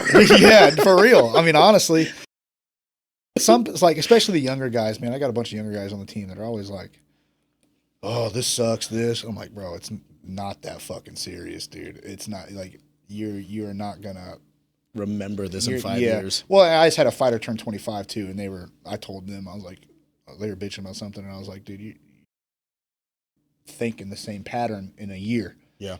This you're not even gonna feel the same about your closest friends in a year.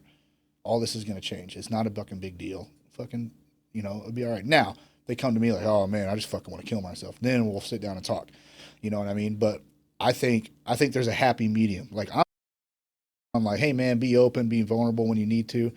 But also, some people just need to get fucking punched in the fucking face, dude. And like, you need to realize like, not all problems are problems. And so I think there's a fine line between, you know, being a fucking super wimp and then also being like, you know, a fucking hole in the wall. Yes. Yeah, you know what I mean? And I will say that there's also the extreme of like, you feel like you can't talk to anybody at any time and you feel like you're basically just a robot or you're supposed to act like a robot and not a human. Yeah. And I think that's how you get men that do heinous shit. It is. It's 1,000%. I do think that. That's 1,000%. And it's not having you know what I mean? Telling them like, hey man, it's not that fucking big of a deal, dude. Go lift weights or go fucking on a run, go take a nap. You'll feel better in 30 minutes. Yeah. You know, and but I think you do it right, man. I think realism is a part of helping somebody. You know, and like, cause if I come to you about some, I'll ask them. Yeah. Like, hey, before you start going down this path, I want to know, are you talking to me because you want solutions or do you just want someone to talk to? Me and my ex used to I'll say that. I'm a big fixer, man, and I'm fucking super autistic about like catching signs about stuff. And people like my ex would start complaining about, oh, we should do this. We should. Yeah, you're like, oh, we can. You sound like all problems we can solve. Yeah, we can solve. Yeah, well, have you tried this? Like, I'm not telling you this so you can fix the problem. I'm just trying to tell you so I can get it off my chest. I'm like, okay, oh, my bad. So, well, going forward, just tell me because yes. just tell me that's what you want. Dude, I'm that guy now. I even have some of my friends that are like, hey, I'm telling you this. I just want you to shut the fuck up. Can you shut the fuck up for 5 minutes? Sure. Dude. And they'll just. There was months of us getting into fights because like she would, do that, like dump on me, and I'm like, yeah, we'll be like, Pause. Well, yeah, why'd you do that? Like, why'd you do that? Why didn't you do this instead? Like, why is this? I don't want to fix the problem. Shut up and listen. I'm like, oh, okay. But we would get into arguments because then I wouldn't understand. Like, what the fuck are you so mad at me for? I just needed to shut the fuck up. And when she started telling me, like, hey, I just want you to listen. Awesome. I'm here to listen. Let's go. That's also hard. It is.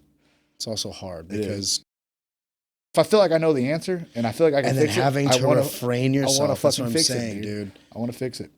I'm a big helper. I'm a big pleaser. So like, if I feel like I can help somebody or like, get them out of the situation, I'll do my best to do that.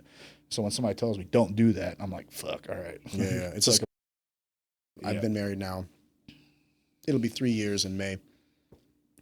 Actively working on that. Yeah, actively. I'm real bad at it, man. Like I think not even just me. I think just dudes in general just want to fix the problem. Like if a problem pops up, fix it real fucking fast. I disagree. I think when I say manly men, I don't mean manly in physical sense, like strong, tall, all these other things. I think manly men want to fix problems because they're not afraid of like doing work to get solutions. Yeah. But I think there's a subset of men that aren't like that, Coty, to be honest with you. Yeah, probably. I think there's a subset of men that are like, damn, that sucks. Man, sorry. You know what I mean? Yeah. Man, that fucking sucks. You don't have any money? Damn. Yeah. Man, I couldn't imagine. Yeah, somebody comes to me like that. I'm like, hey, dude, I got fucking $20, dog. No, not just that. It's like, well, do you have oh, you have no money? Well, do you have a job? Oh, you don't have a job. Do you like working? Do you want to work? Yeah. Well, if you don't want to work, there's going to be a correlation. That's what I'm trying to say. It's like, it doesn't sometimes it's like a helping hand. Like, hey, I got a 20, here you go. Like, yeah, I love working. I have a job, but bad shit happened. Hey, bad shit happens to all of us. You know what I mean? But then it's like, you just ask a couple questions. You're like, oh, you dug this hole. Like, you don't need me to give you money. You need to realize that you're digging yourself. The reason I say that is because, like, going back to my comment about, like, don't talk to me about these things. It's like, dude, sometimes you just have to. I think we live in an age, I don't know if it's spurred on by social media now that I'm thinking about it deeply, because, like, to your thoughts and what you're doing in your life, and now like a number got 100 likes. Oh my god, it's so fucking cool. Such a big deal. 1,000 views. Everybody's watching me, and I think instant gratification. Yes, and I think it's difficult because then you go into like quote unquote the real world. That's not how relationships work. That's not how human beings work. No. Everything is time. Everything is either I have to eat some shit to understand, or hopefully someone who's eaten the shit sees that and intervenes, but then I have to be open to that individual intervening. Yeah. It's just a dance that's so difficult. And I think this is why I get so upset. I don't it's all in this narrative as well. So then I hear these people talking about like, talk to these people and get help and all this other stuff. And I'm like, you know what? Some of these people don't need a therapist. Some of these people just need to nut the fuck up. Yeah. And some of these people don't need to nut the fuck up. Some of them do need a therapist. But we cannot just, as a society, tell men, no, it's not. There's no Band-Aid to fit over everything. Everything, exactly. And I think the narrative just needs to be a little bit more thought-provoking. Yes, agreed, 1,000%. I think therapy should be tailored to the individual. I think it should be a discussion between you and have a loved one, and you find yourself in the situation I was in. Just going there and having the preliminary conversation. I didn't go like, okay, I'm gonna start therapy. I was like, I'm gonna go talk to this person. I'm gonna lay out my concerns, what I expect, and also what am I wrong about going in? Like, everybody has preconceived notions going into anything. I mean, we didn't really get into shit. I was just asking questions. Like, hey, no shit. Yeah. So like, I wanted to make sure that it was tailored it was for me, because I don't want somebody that's gonna fucking sit there and just okay. Here's a prescription. Yeah. I first thing I said, no prescriptions. I don't want to be you're not fucking pilling me up for shit. Yeah. I don't want that. This is something that's recently happened. I've lived for, I think I was 32, 33 at the time. So like I've lived most of my life being fine up until now. So obviously something has happened to change the way I'm thinking and feeling. And so now I want to fucking get to that, and fucking filling me full of fucking prescription. When you say that, Coty, are you referring to you and this quote unquote bedrock separating? Yeah. Do you want to talk about that? Oh, we can a little bit. I'm not going to use names or anything. No, like that. neither am I. I guess I'm going to keep this high level. How long were you guys together? What were the circumstances that led to the separation? Do you still talk to this person, or is it a bridge that's burned? We talk still. So we started off as friends for like 20-something years. You know what I mean? Oh, damn. Yeah. So you've known this person for essentially your life. And we got together, and like really what happened with it was, it was just little things that I never brought up. You know, she worked like a shitty job, worked all the fucking time, you know, hated her job, hated most of her day. Whereas me, I'm fucking doing jiu-jitsu, I'm playing video games all day. My life fucking rules, dude. So in my head, I was like, what do I got to fucking bitch about, dude? You know, what is it that I've never, that is so bothering me that I want to bring it up and put more stress on her. And so me, I thought I was being a good person. Really, I was just bottling all that shit up and letting it compound. And then resentment happens and stuff like that. And, you know, unfortunately, you know, even though we still, you know, occasionally communicate things that we have never talked about. Still haven't. I think she's afraid to. I think I'm a little bit afraid to. But what that happened, it led to me breaking up with her and then meeting somebody else and then being dishonest to both of them. You know, because it was such in a weird spot, and that really fucked me up, because like I've been raised by a single mom my whole life. That's not how I was. Like I've never been unloyal in a relationship before that, and you know, and so to do that to two people that I really do truly care about, you know, really fucked with my self-view and fucked with like how I felt as a person. I'm not trying to get into the details, but let me ask you one question, because you say that you were being dishonest to both of them. Yep. When you say that, meaning, I want to be careful how I ask this question. Did you end it with, we're going to just call her bedrock? Yes. You ended it with bedrock. Yes. And then you were pursuing with another woman. Yeah. I don't consider that to be like infidelity or anything like that. It gets to that. Sorry. Okay. Forgive me. And if you don't want to talk about this, no, we can. Forgive me. We can. I think it's important to people, you know, to kind of like, maybe they're going through something similar, to hear it too. But like, is it like if you were still with her and then you were pursuing this other girl because you were, then I'd be like, hey man, you got to end that before you start something new. But it sounds like so. Yeah. So essentially, what had happened was, me and my longtime girlfriend broke up, and I moved out. Okay, during which I met somebody else, and we kind of started this like no way, which that never goes on long. That never goes. I believe the kids call it a friends with a benefit. Yes, yeah, one or two benefits. Never goes on long before people start catching feelings, and I started catching feelings, and then so for me, I was like, oh fuck, dude, like this chick doesn't want that, whatever, and so I still kind of hung on to ex-girlfriend, and then lo and behold, find out later on that this girl does have those feelings. And so now she was like, oh, let's be exclusive. And I was like, okay. And then it took me like a month to really just come out and be like, hey, because I still kept the old one around. I still was doing this, certain things where I am at times, you know. But the thing was, I just really could not get myself to emotionally, one, hurt this person again, because I was going to. It was about to happen.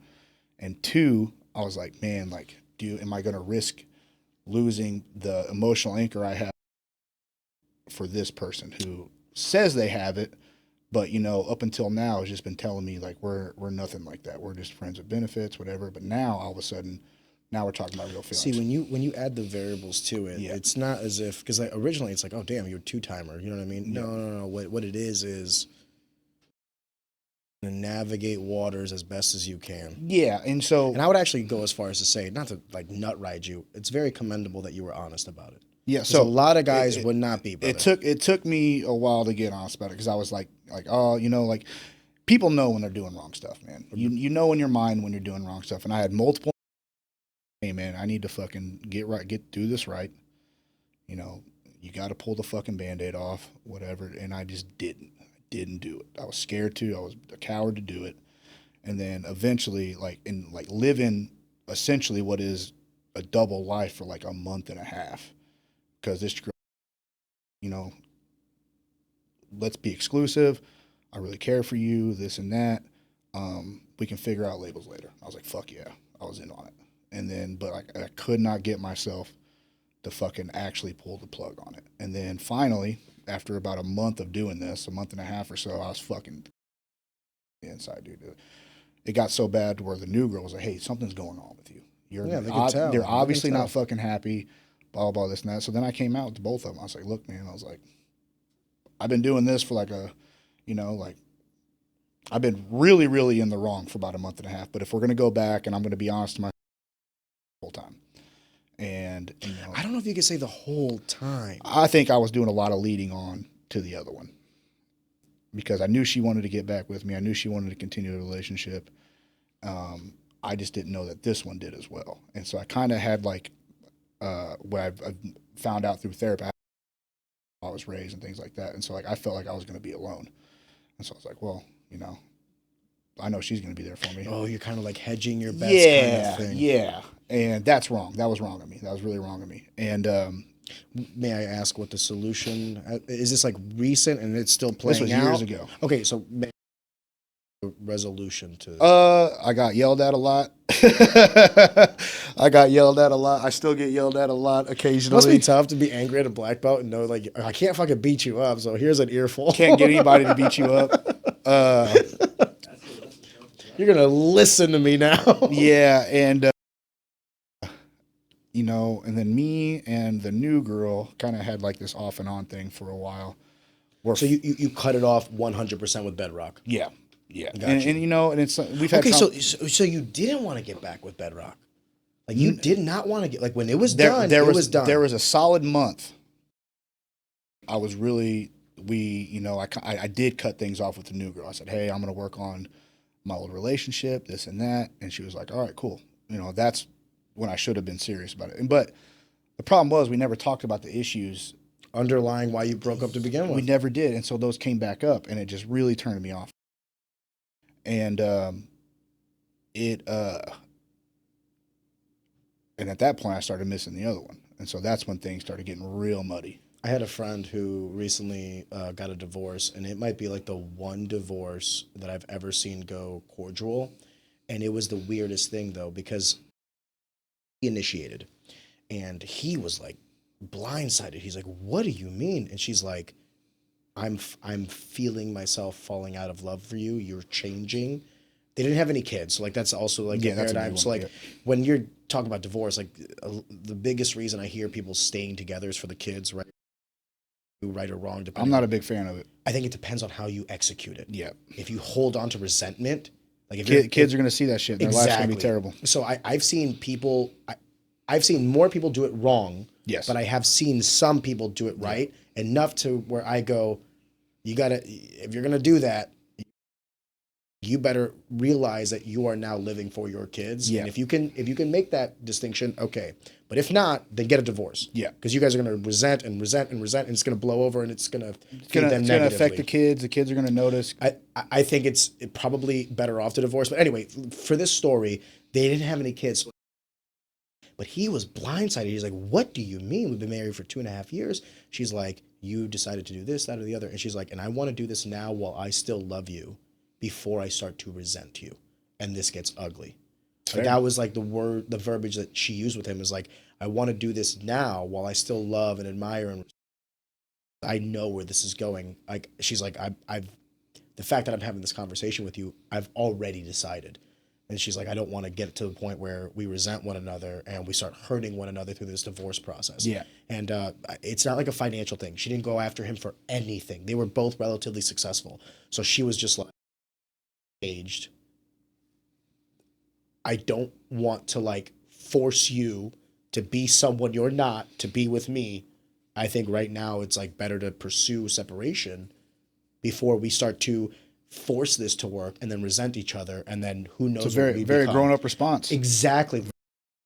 Because we're at the bar and I was like, my jaw was on the floor. I was like, what? I was like, you guys are doing great. He's like, yeah. And then he was explaining it to me to the point where you're talking about, not being able to like even trying to get back with Bedrock, but not being able to cross that bridge of like what it was that broke it. Yeah. She what it was that broke that relationship, and he understood it like almost immediately. Yeah. And now, by the way, both of them are with other people. I'm friends with both of them. Happy as can be. Yeah. It was the right call. Yeah. At the time, we were like, holy shit. That's it was the right crazy. call. Yeah. And maybe you have the conversations of like, this is that are pulling me towards separation. And maybe you can remedy it. Maybe you can. But if you can't, then that's how... I had a professor in college. He worded it so wise to me. Like, he taught me two things about myself. He said, two great quotes from him. Number one, there's no such thing as like heterosexuality, homosexuality. Humans are sexual. You're just basically going with the flow of what it is that you like. It might be like intelligence that turns you on. It could be the physical. It could be a combination of many things. He's like, just keep that in mind, because people have been tricked, is what he told me. It was a funny story. We were talking about transsexuals. Anyway. Pretty knowledgeable quote. He goes, there's no such thing as homosexuality, heterosexuality. Humans are just sexual. Yeah. Exactly. And then the second thing he said along relationships are like, you know,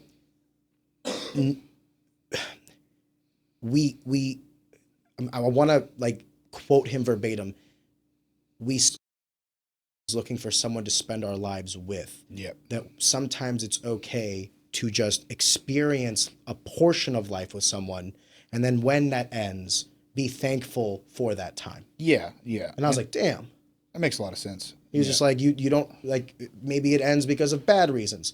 But then back at relationships, sometimes we have this fixation of how it ended, and then we label the whole relationship as that. Oh, we were together 8 years, and then, you know, he cheated on me or she cheated on me and all this other stuff. And it kind of like robs the whole 8 years. I hate to say it this way. I think that's a childish way to look at it. It is. I think 8 years together. Maybe that last, 6 months fucking sucked. If that's the case, right? Yeah. And I'll tell you why I dwell on this a little bit is because I've heard of many people divorcing, and I love my wife. And the only thing that scares me about our relationship truly, we have a good like framework and all these other things.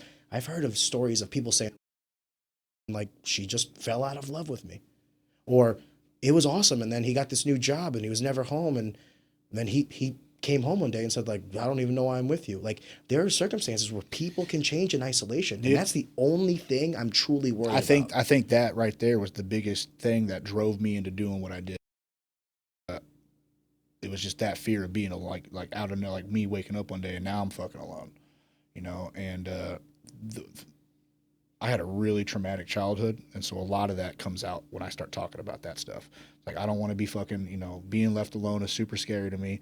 Something I've had to come into terms with recently. It's better now, you know what I mean? Because like, just given, working things out with, being like cordial with her, and then me and the new girl were kind of off and on for years trying to work things out, but the bad feelings were just still too fresh, and she felt very betrayed, and she had every right to. And so to kind of fucking just be away from me and not be around me and talk to me 100% of the time to let her figure out what she wants as well has made me just be like, hey man, fuck it. Like, you're gonna, let's just focus on you for a while. And I think that mindset for me has really helped me out like the last like 5 or 6 months. On me, I hear a lot of people say that. Yeah. They'll say like, I'm working on me, but then they won't put any work on them. Yeah. You know what I mean? Yeah. Like, oh, well, we're just focused on each other right now. We're going to grow and we'll come back at a later time. But then they'll do nothing different in their life. So may I ask, when you say like, focus on me, like, what are some of the things, obviously through therapy and also aging, just the wisdom that comes with time, it seems like you're understanding a lot more of the circumstances and the lay of the land. Yeah. But what are some of the things when you say, I'm going to focus on me, I'm going to, what does that mean to you? What have you on? Really just, a big thing is focusing on things that give me fulfillment, like not like it's easy to have anxiety about what your fucking ex is doing right now. It's easy to have anxiety about, man, if I would have done this differently, I'd be happy right now and shit like that. And it's just the nights laying awake thinking about that shit. And so for me, I just like, well, I'm gonna stop fucking worrying about that. That shit happened. We're here now. Okay, so what do I need to do today? What do I want to do today? And it's like, okay, well, I'm gonna go train. I'm gonna go hang out with my son. I'm gonna get lunch here, whatever. I'm really gonna focus. Like today, I'm gonna focus on building was on just relaxing and fucking playing games with my friend and shit like that. Just doing things that fulfill me more so than just fucking laying around wondering. And that's all you're doing. And focusing to on know, it. You're focused on it. You're letting it fuck up your sleep, letting it fuck up your daily life. And I did that bad for fucking, dude, probably a year and a half straight. Because, like, again, like, when it really dawned on me what I did, you know, and everybody's capable of every action all the time, okay?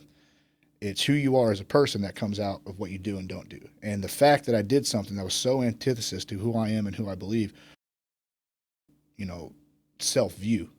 Who am I? Yeah. Who am I really? Yeah. And that is really the reason I started going to therapy, is because, like, yo, I can't believe I fucking did this. You know, I've never been this person before. I've never been like this before. Even when I was DJing and partying all the time and I was fucking a bunch of chicks, I was up front with them. I was like, look, this right. I'm Mr. Right now. Yeah, I was very open and honest about it. You know, I never got into a relationship I didn't want to be in for the sole purpose, whatever. Never cheated on a girl, never done anything like that. And the fact that I did that to not only one person I care about, but two people I care about really fucked with me, man. And it made me feel like even now, like, I'll get in times where I feel like just a piece of shit of a person. And people are like, dude, it's not that bad. Like, well, I would actually argue that because you have those emotions, that's why you're not. Yeah. Because if you didn't have those emotions, that'd be regret the problem. and shame, then I'd be like, oh, dude, you're a piece of shit. Yeah, that'd and be if you're the like, problem. God damn, I did some stuff, and man, I really wish I didn't do that. Good. I mean, we should all have self-reflection. No person will go through this life perfect. Yeah. Making no mistakes. It's not. No way. That's not the human condition.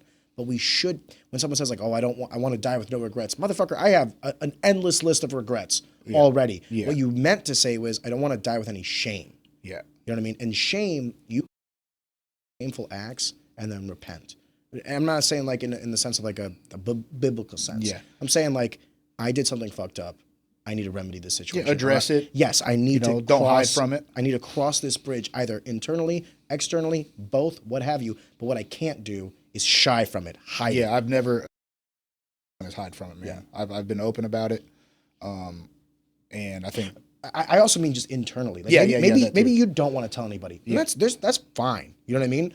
But then you tackle that head on, and for you you're doing both. You're doing external and internal. But the internal was to go to, this isn't like me. What the fuck am I doing? I need to address this. Yeah. God bless. Yeah, and you know, and like it's helped me, like, going through all that.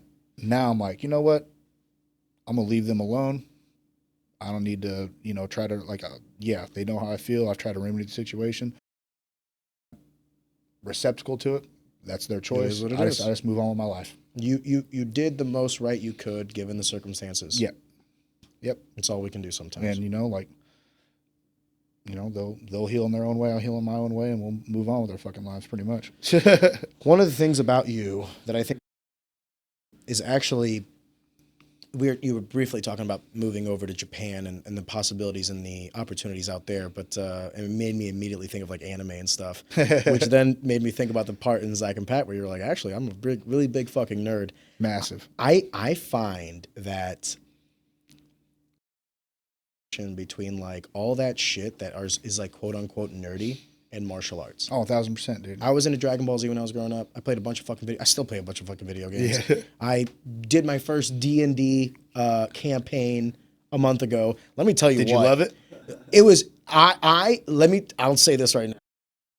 I think that when you role play, like I am not good at role playing something I am not. Yeah. So like they were like, okay, we're gonna do D&D. Like Aaron, you have to set up your character and all this other stuff. And I was not ready for like the in-depth nature of this. It's a lot of math. Exactly.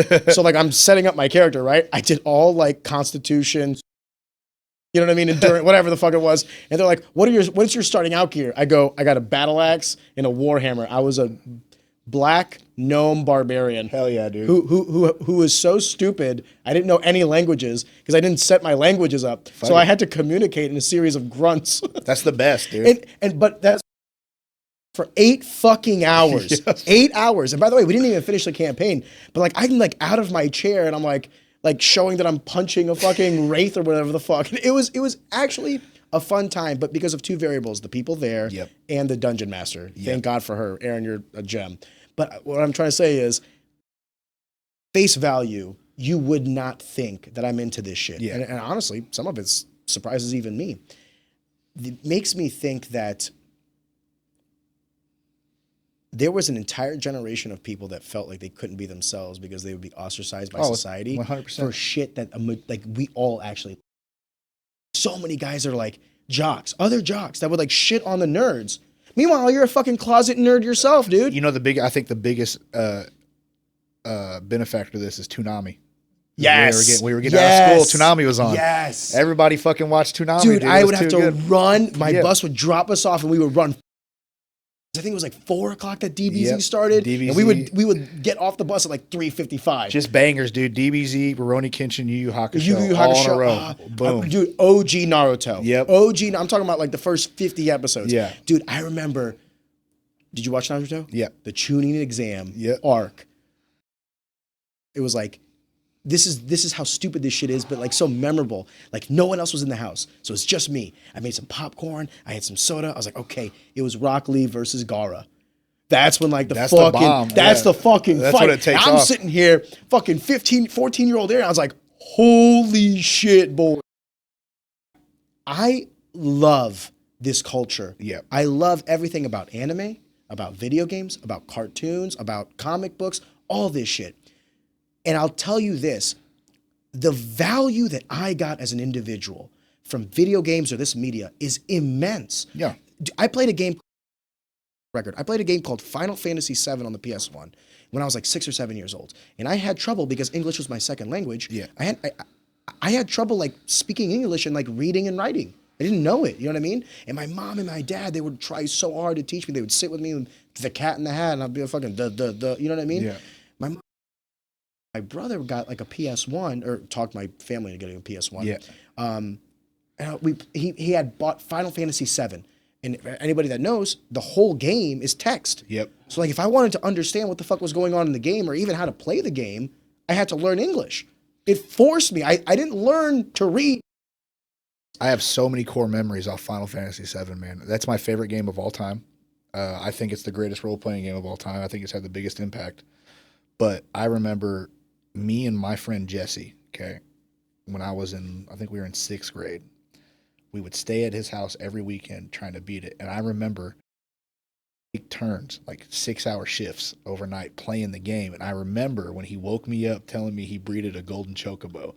And it was such a big fucking deal. You fucking made it, boys. It was like 2 a.m., dude. He's like, Cody, wake up. Fucking did it. I did it. And we immediately went and ran and got Knights of the Round and just fucking, oh man, we were up the rest of the weekend. And that's how like pivotal Final Fantasy VII was for me. And I've replayed that game 1,000 times. The first time I ever watched it played, my Uncle Louie, who actually kind of the catalyst for like martial arts, skateboarding, punk rock, nerd shit like this. He kind of came all from him.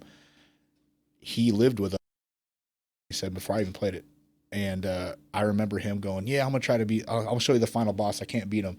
And he ended up beating Sephiroth in front of you guys. While I was watching. Trying to and show I was like, holy shit, this fucking thing is great. Also, spoiler warning. Yeah, no shit. But dude, it was, like, I love that game. And like going back to D&D, once a week. Oh, damn, that's often. I play once a Are week. you guys running the same campaign? We've been running, so same campaign. I've been playing once a week with the same dungeon master in the same world since I was 16 years old. I love Dungeons and Dragons, dude. I love. Holy shit! Yeah. The same character? No. No.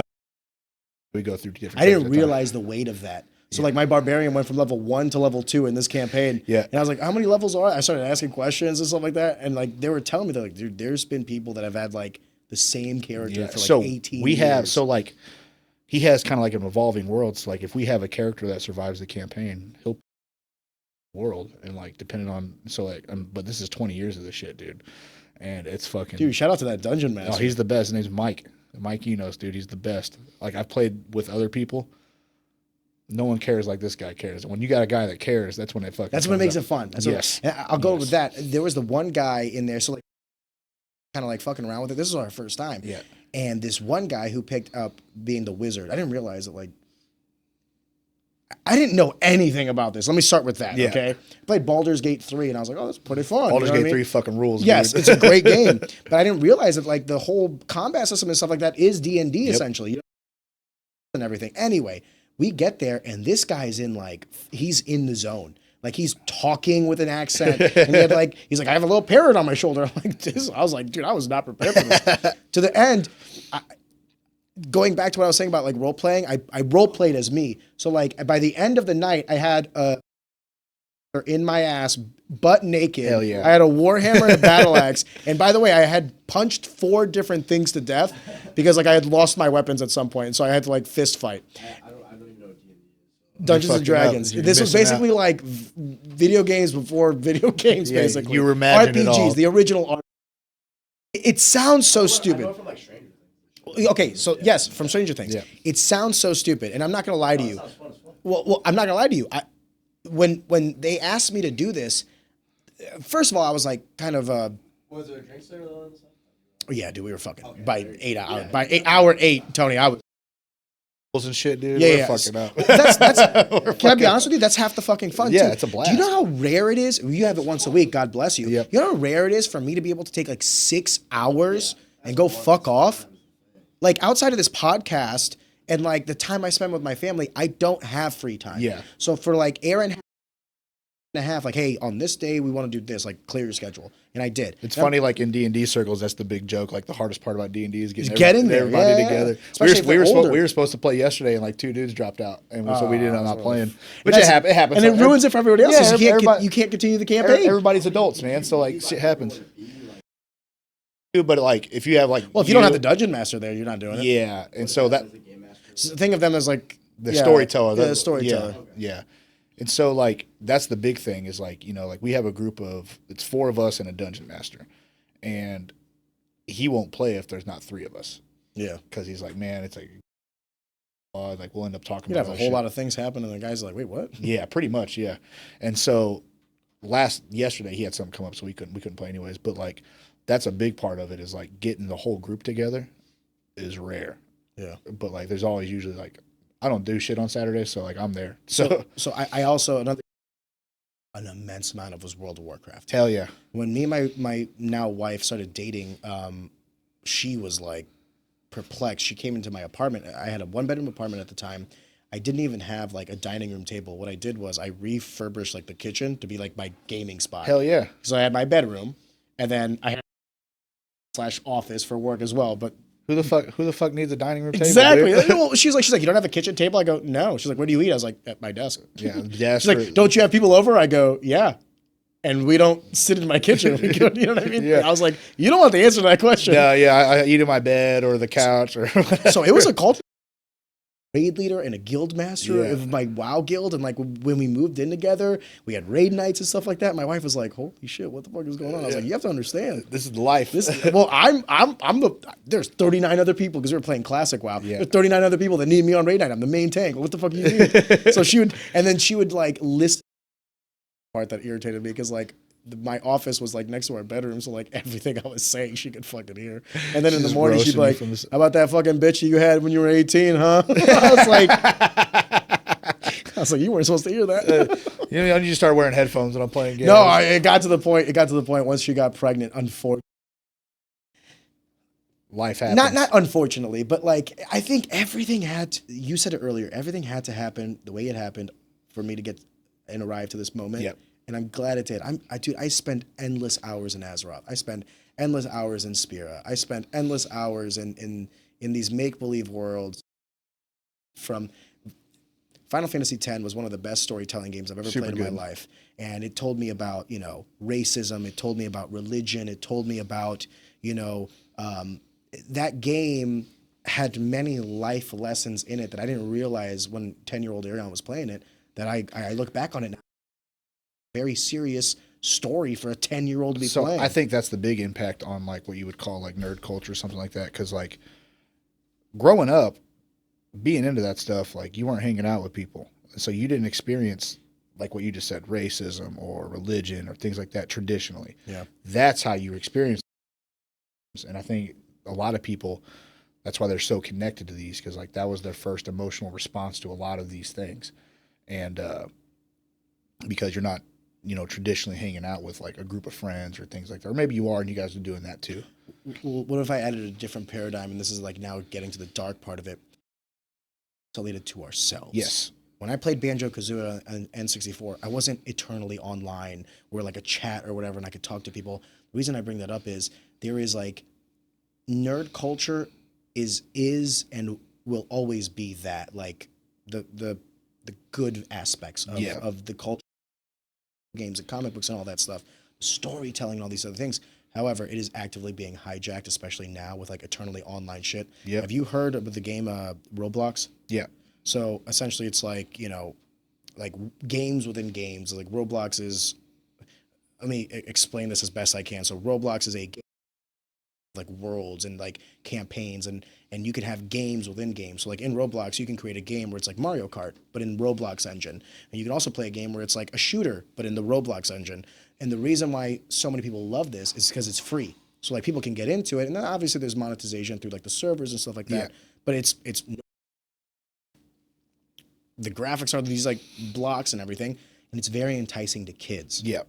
And when I tell you this, the horror stories I've heard of like predators and adults being in these servers with these kids. So like when we were growing up and you and your buddy were doing slumber parties to play Final Fantasy Golden Chocobo, you didn't have some fucking neck beard out there like, ooh, preying on you. It's a different time now.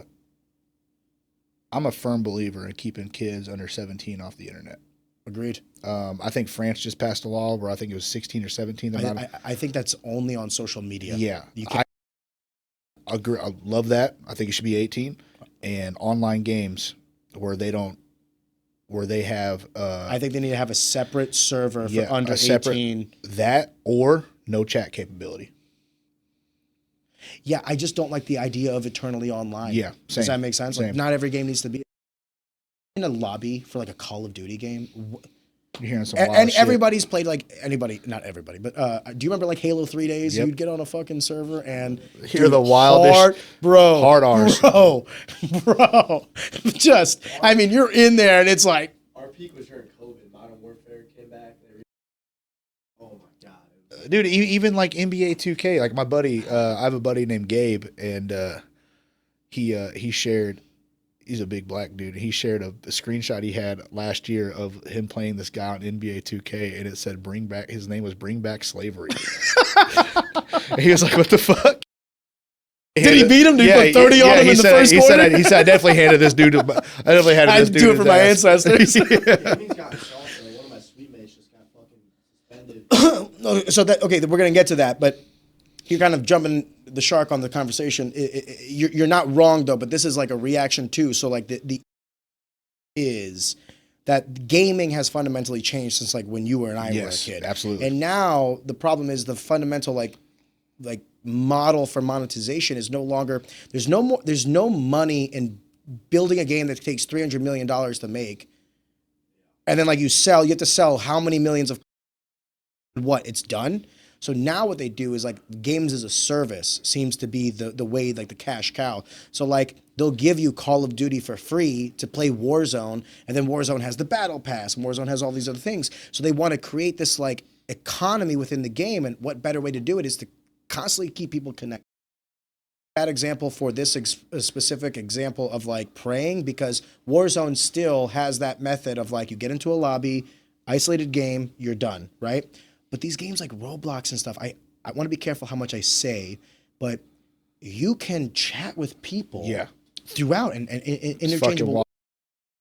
Because this game is so catered towards kids, and what we were saying about delineation and distinction of like if you're under 18, like this game is clearly for young kids, right? Like you and I aren't looking at this and going, oh yeah, I'm really excited about let's this get down. Exactly. So like this is clearly something that it's free, it's bare bones, kids to kind of conceptualize and get in, and then you have it just littered with predators. Fucking weird motherfuckers. And there's endless stories about these guys that getting these kids to then like, you know, it's like this little game, like, oh yeah, I'm 9 years old, my mom doesn't know I'm on at like midnight. Oh really? That's cool, you know. You should take to me of your setup. Oh okay, it takes a picture of what do you look like, by the way? Here's what I look like. And of course they'll send them like a fake photo of like some kid, like this is what I look like. So they'll send a photo. Crazy. Then they'll say like, hey, you're not supposed to be on at midnight, and because of your IP address that we could actually find from this game, I'm gonna text this to your mom unless you send me something right now. That's why.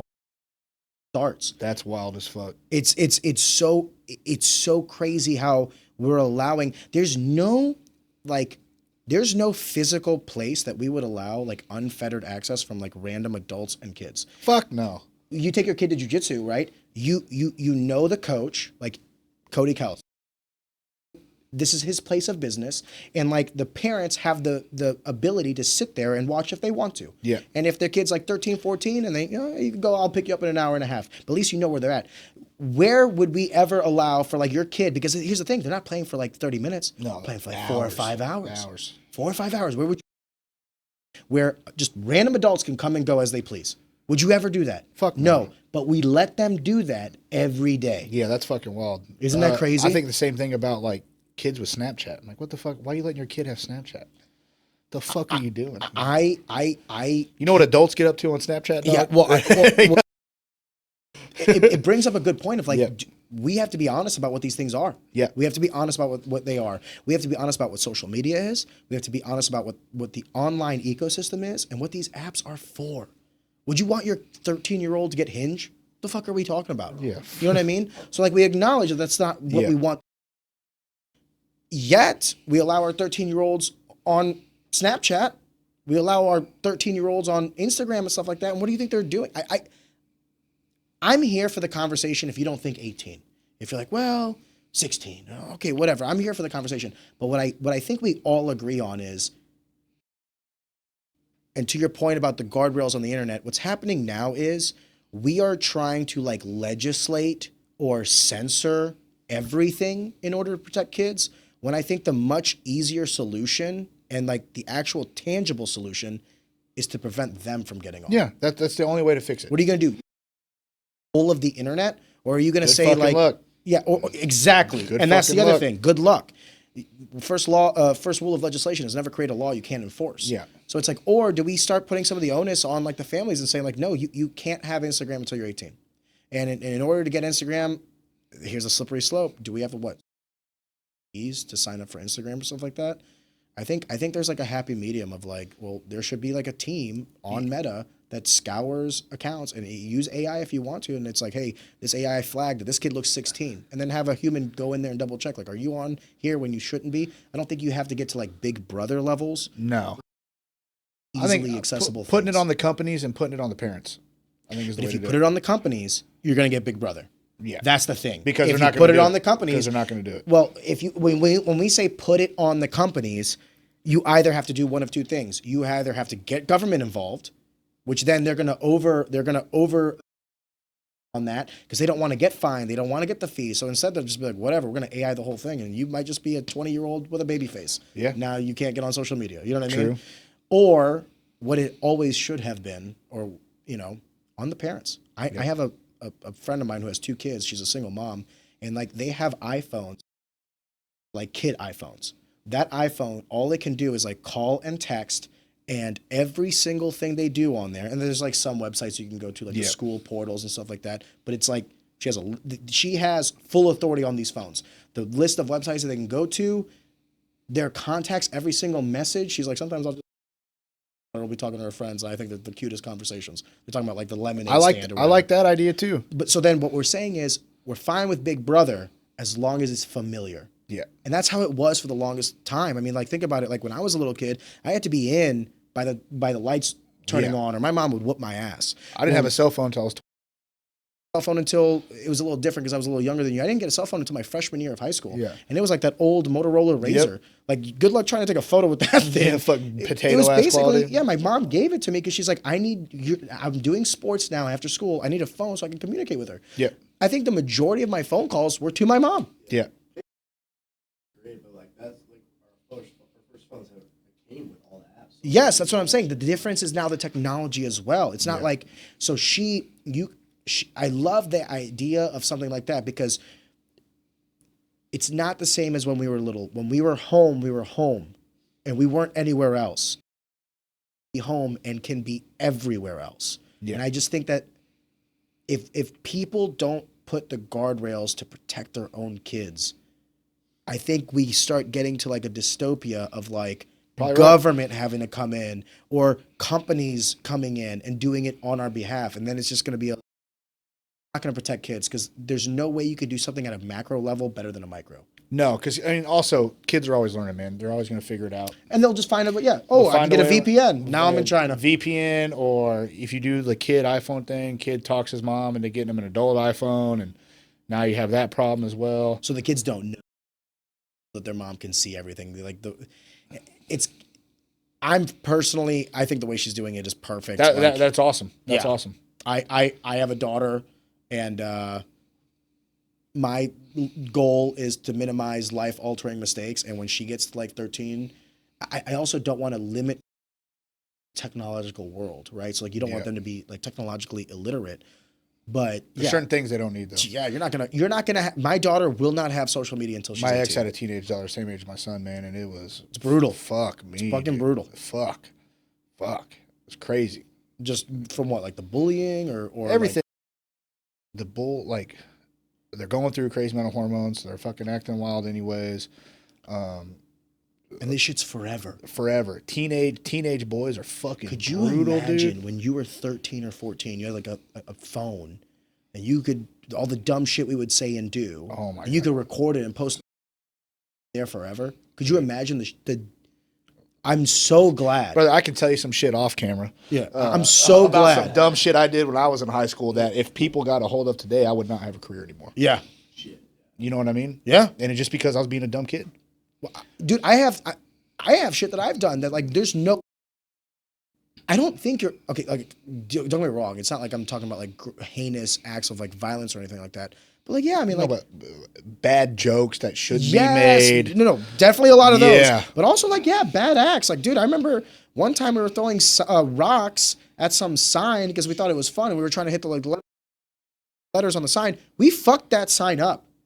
Like, that sign was maybe like $10,000 sign, and we ran from that. Bro. Sorry, sign owner from 25 years ago. When I was a kid, on snow days, I would hide on a hill and throw snowballs at cars driving by. Yeah, so like it's dangerous as fuck. Yes, it is. Thank God there's no rocks in there. Luckily, but like, dude, just think about that as now. But like, had that been on video, fucked. That's the difference. I don't think there's anything different from kids today and us when we were kids, or the kids that we're going to have in the future. But I think the world is different. Yes. And we just have to act like, we have to acknowledge that. It starts with saying like, hey, just like we don't let kids smoke, we don't think we can vote. I don't think they should have this ability to ruin their lives at any moment if they were dumb enough. Off just what could be off pure whims chance. and wishes. Could be pure chance. I was just having a bad day and I was feeling lonely and all this other stuff. So I talked to this guy from another school, turned out to be a fucking 40-year-old. Yes, and now I don't want him to have, and he's talking about how he's going to send it to my mom unless I do this. Yeah, I've been the wrong kid. Like, send it to my mom, dog.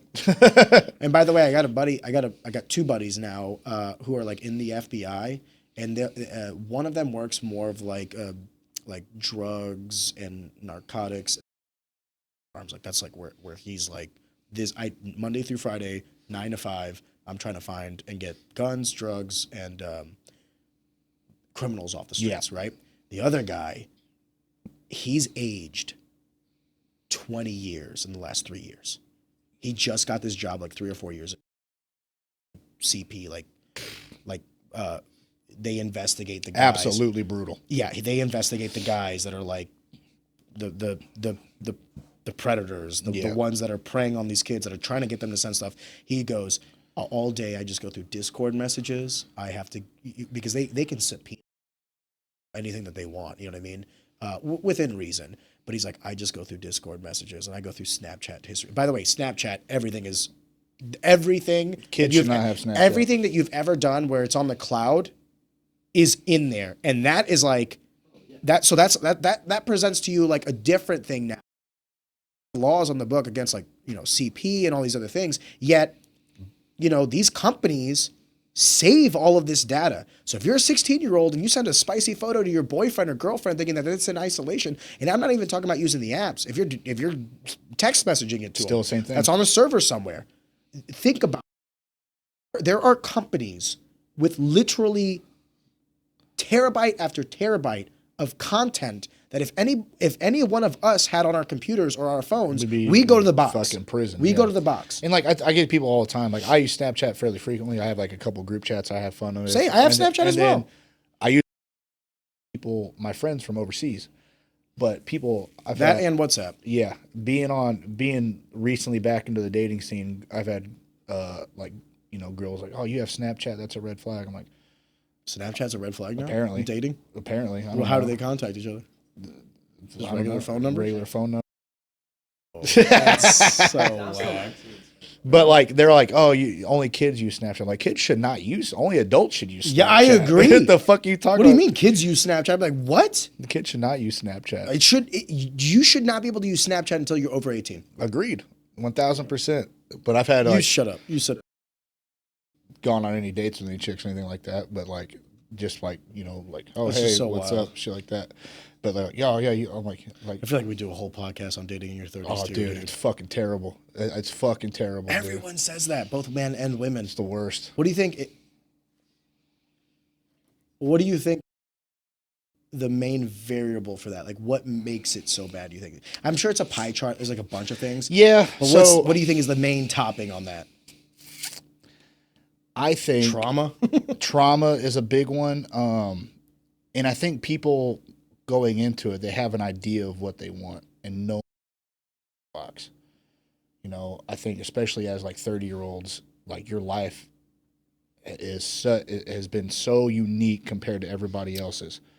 You know, that by the time you're 30, whatever somebody's looking for, you're not going to fit all the way into it. And I think a big problem is that people look for the one, all these boxes checked. Like, no, you fucking don't, for real. Like, you're looking for the wrong shit, in my eyes. There was this social media influencer who once said, like, everyone's on these dating apps looking for, like, you know, this, that, or the other. And he goes, ask yourself, like, ask inward. Do you check a lot of the you're looking for? Yeah. And if you don't, maybe don't check so many dude, boxes yourself. You know what I'm I mean? fucking terrible at dating apps, dude. I don't think I've met anybody ever, even in my 20s. You realize most men, Yeah. I think it's like, the last thing I saw was like 80% of women only swipe right on like 10% of men. Yeah, crazy. It's just like dating apps are not at all for men's success. Yeah, and I don't even know, like, I go through phase, like, well, I'll have them, and then I'll delete them again. I'll have them, I'll delete them. Never once have I met anybody. For like an actual relationship. Never, ever. Never. Even like a hookup, dude. Even like, I think I'm just. So then if you're like, you know, success rate on that is like 0%, why even ask it this way? Like, why even re-download it? Why I even get try? bored sometimes. And I'll be Okay. sitting in bed like, fuck it, whatever. You know, that's pretty much it. But again, it's never long.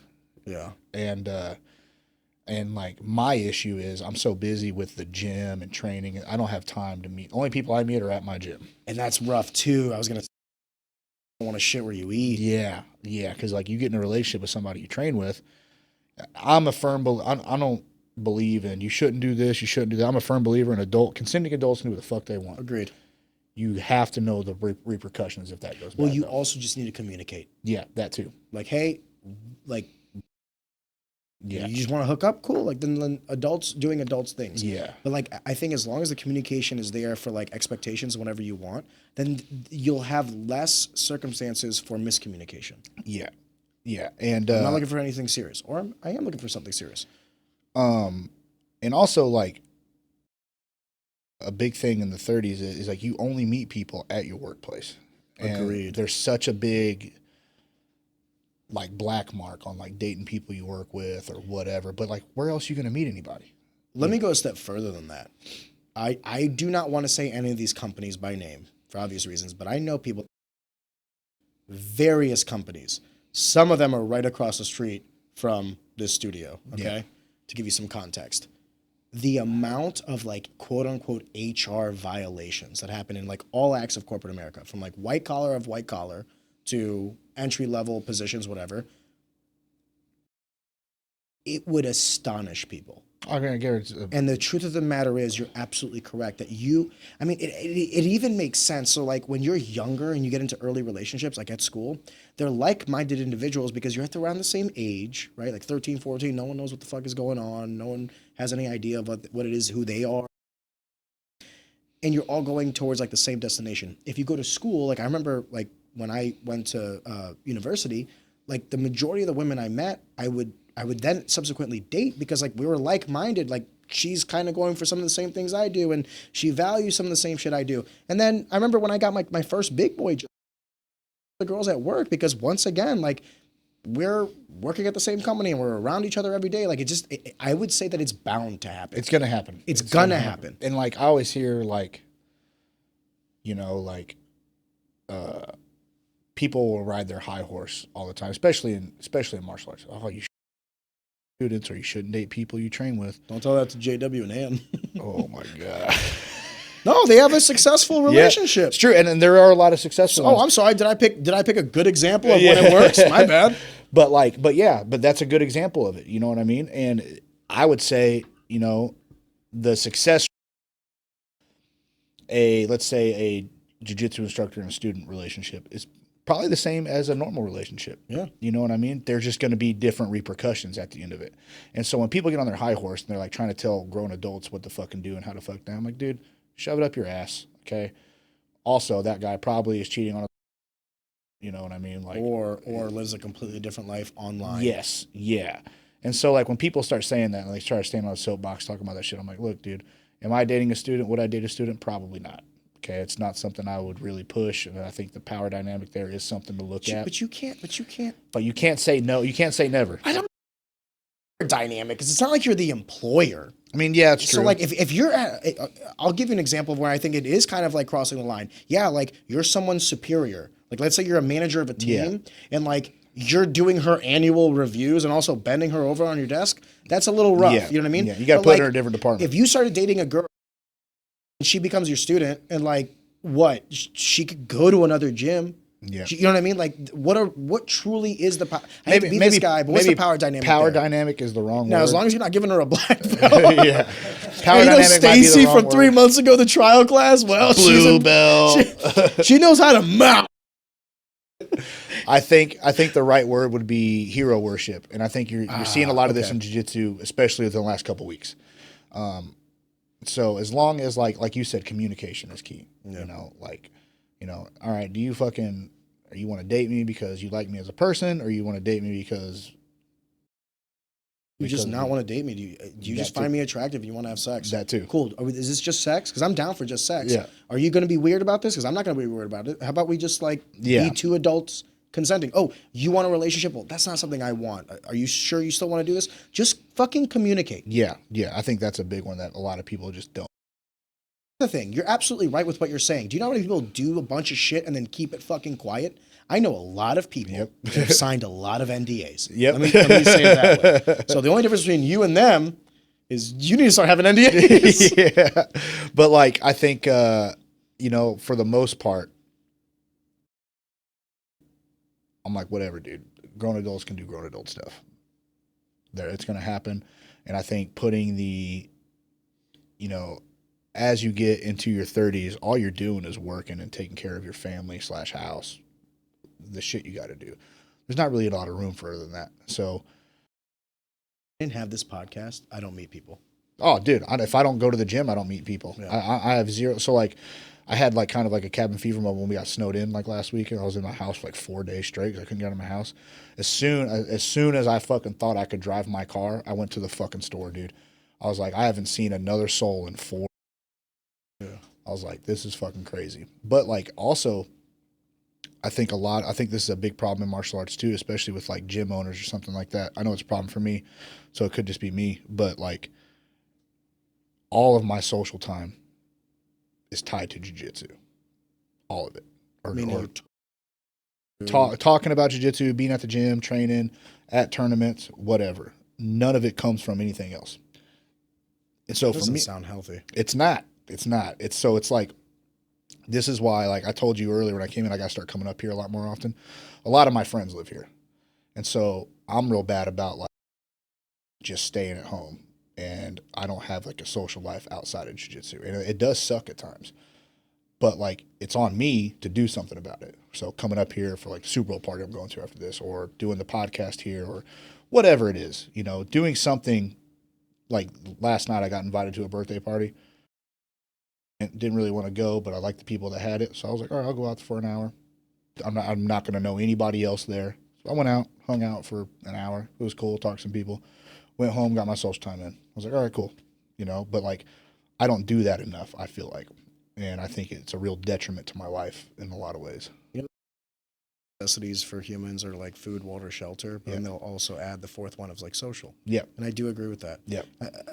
What I meant by like meeting people, forgive me, let me add some context, is like I'll see the same people day in and day out, just like as I'm sure you do, right? So like I go to work, obviously my wife, my kid, my coworkers and stuff like that comes in, but like what I'm really referring to is like an extracurricular relationship outside of the norms. Like how many serendipitous moments am I actually meeting new people and having conversations? 0 of those. Yeah. So like for instance, this would be an example of that. Yep.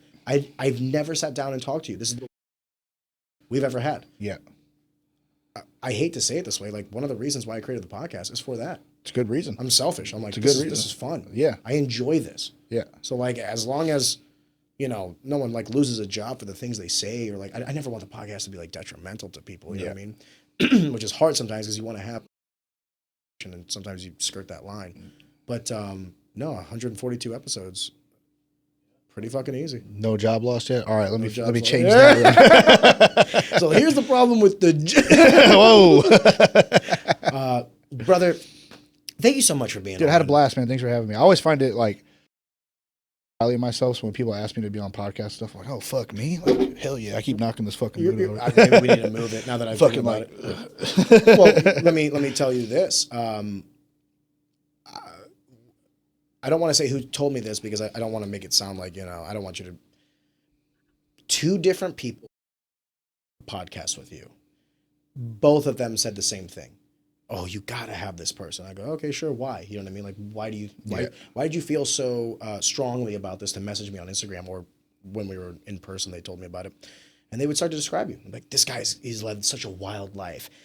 But then you want to know why. It's going to do with the wild life you chose to live. Yeah. The thing that kind of pushed you over the top. They talked about how cool you were. Like, he's such a cool guy. He's such a nice guy. Like, every conversation I've had with him has been, like, so pleasant and everything like that. So then I watched the Zach and Pat episode. I was like, oh, this is a really cool fucking. That's what it was. Remember earlier when I said, like, the bad apples in a team? Yeah. Dude, this podcast is cultural. I don't want to have people on here that I don't fucking like. Yeah, no shit. Yeah. Or that I don't think I'm going to jive with. And I've had some people tell me, like, oh, all you do is, like, agree with your guests. I'm like, maybe because my fucking guest isn't stupid. You know what I mean? Like, sorry. Right. Like today, my bad. Yeah. So, long story short, you should feel that way because I didn't ask you on the podcast just, I was like scouring Instagram. People came to me and told me I should have you on. That's and awesome. I think that is like an esteem, like, that's a very good quality to have. I appreciate that. Yeah, man. Maybe Thanks off to the those record, guys I'll as tell well. you, but Yeah. I don't want to. Out him. No, I didn't. No, Adam was not one of them. No, I said out him. Oh, Matt Frazier. Hey. Matt said very nice things about you. Manchester United fan. We got to stick together. It's been a rough couple of years for us. He's a grower, not a shower. Or neither. I'm neither. I was like, damn, where'd you get my book? It's a gem. That's awesome. But yeah, man, I love coming up here. I had a great time. I thought it was an awesome conversation, man. Thank you. But before awesome. we put a cap on it, is there any one more thing you want to say or anything that you think we should have touched on? No, man. I held it all out. That was your one moment to say Black Lives Matter. Whoops. Oops, sorry, Jordan. Sorry, Kendall Whited. Brother, I appreciate you. Appreciate you, man. Thank you.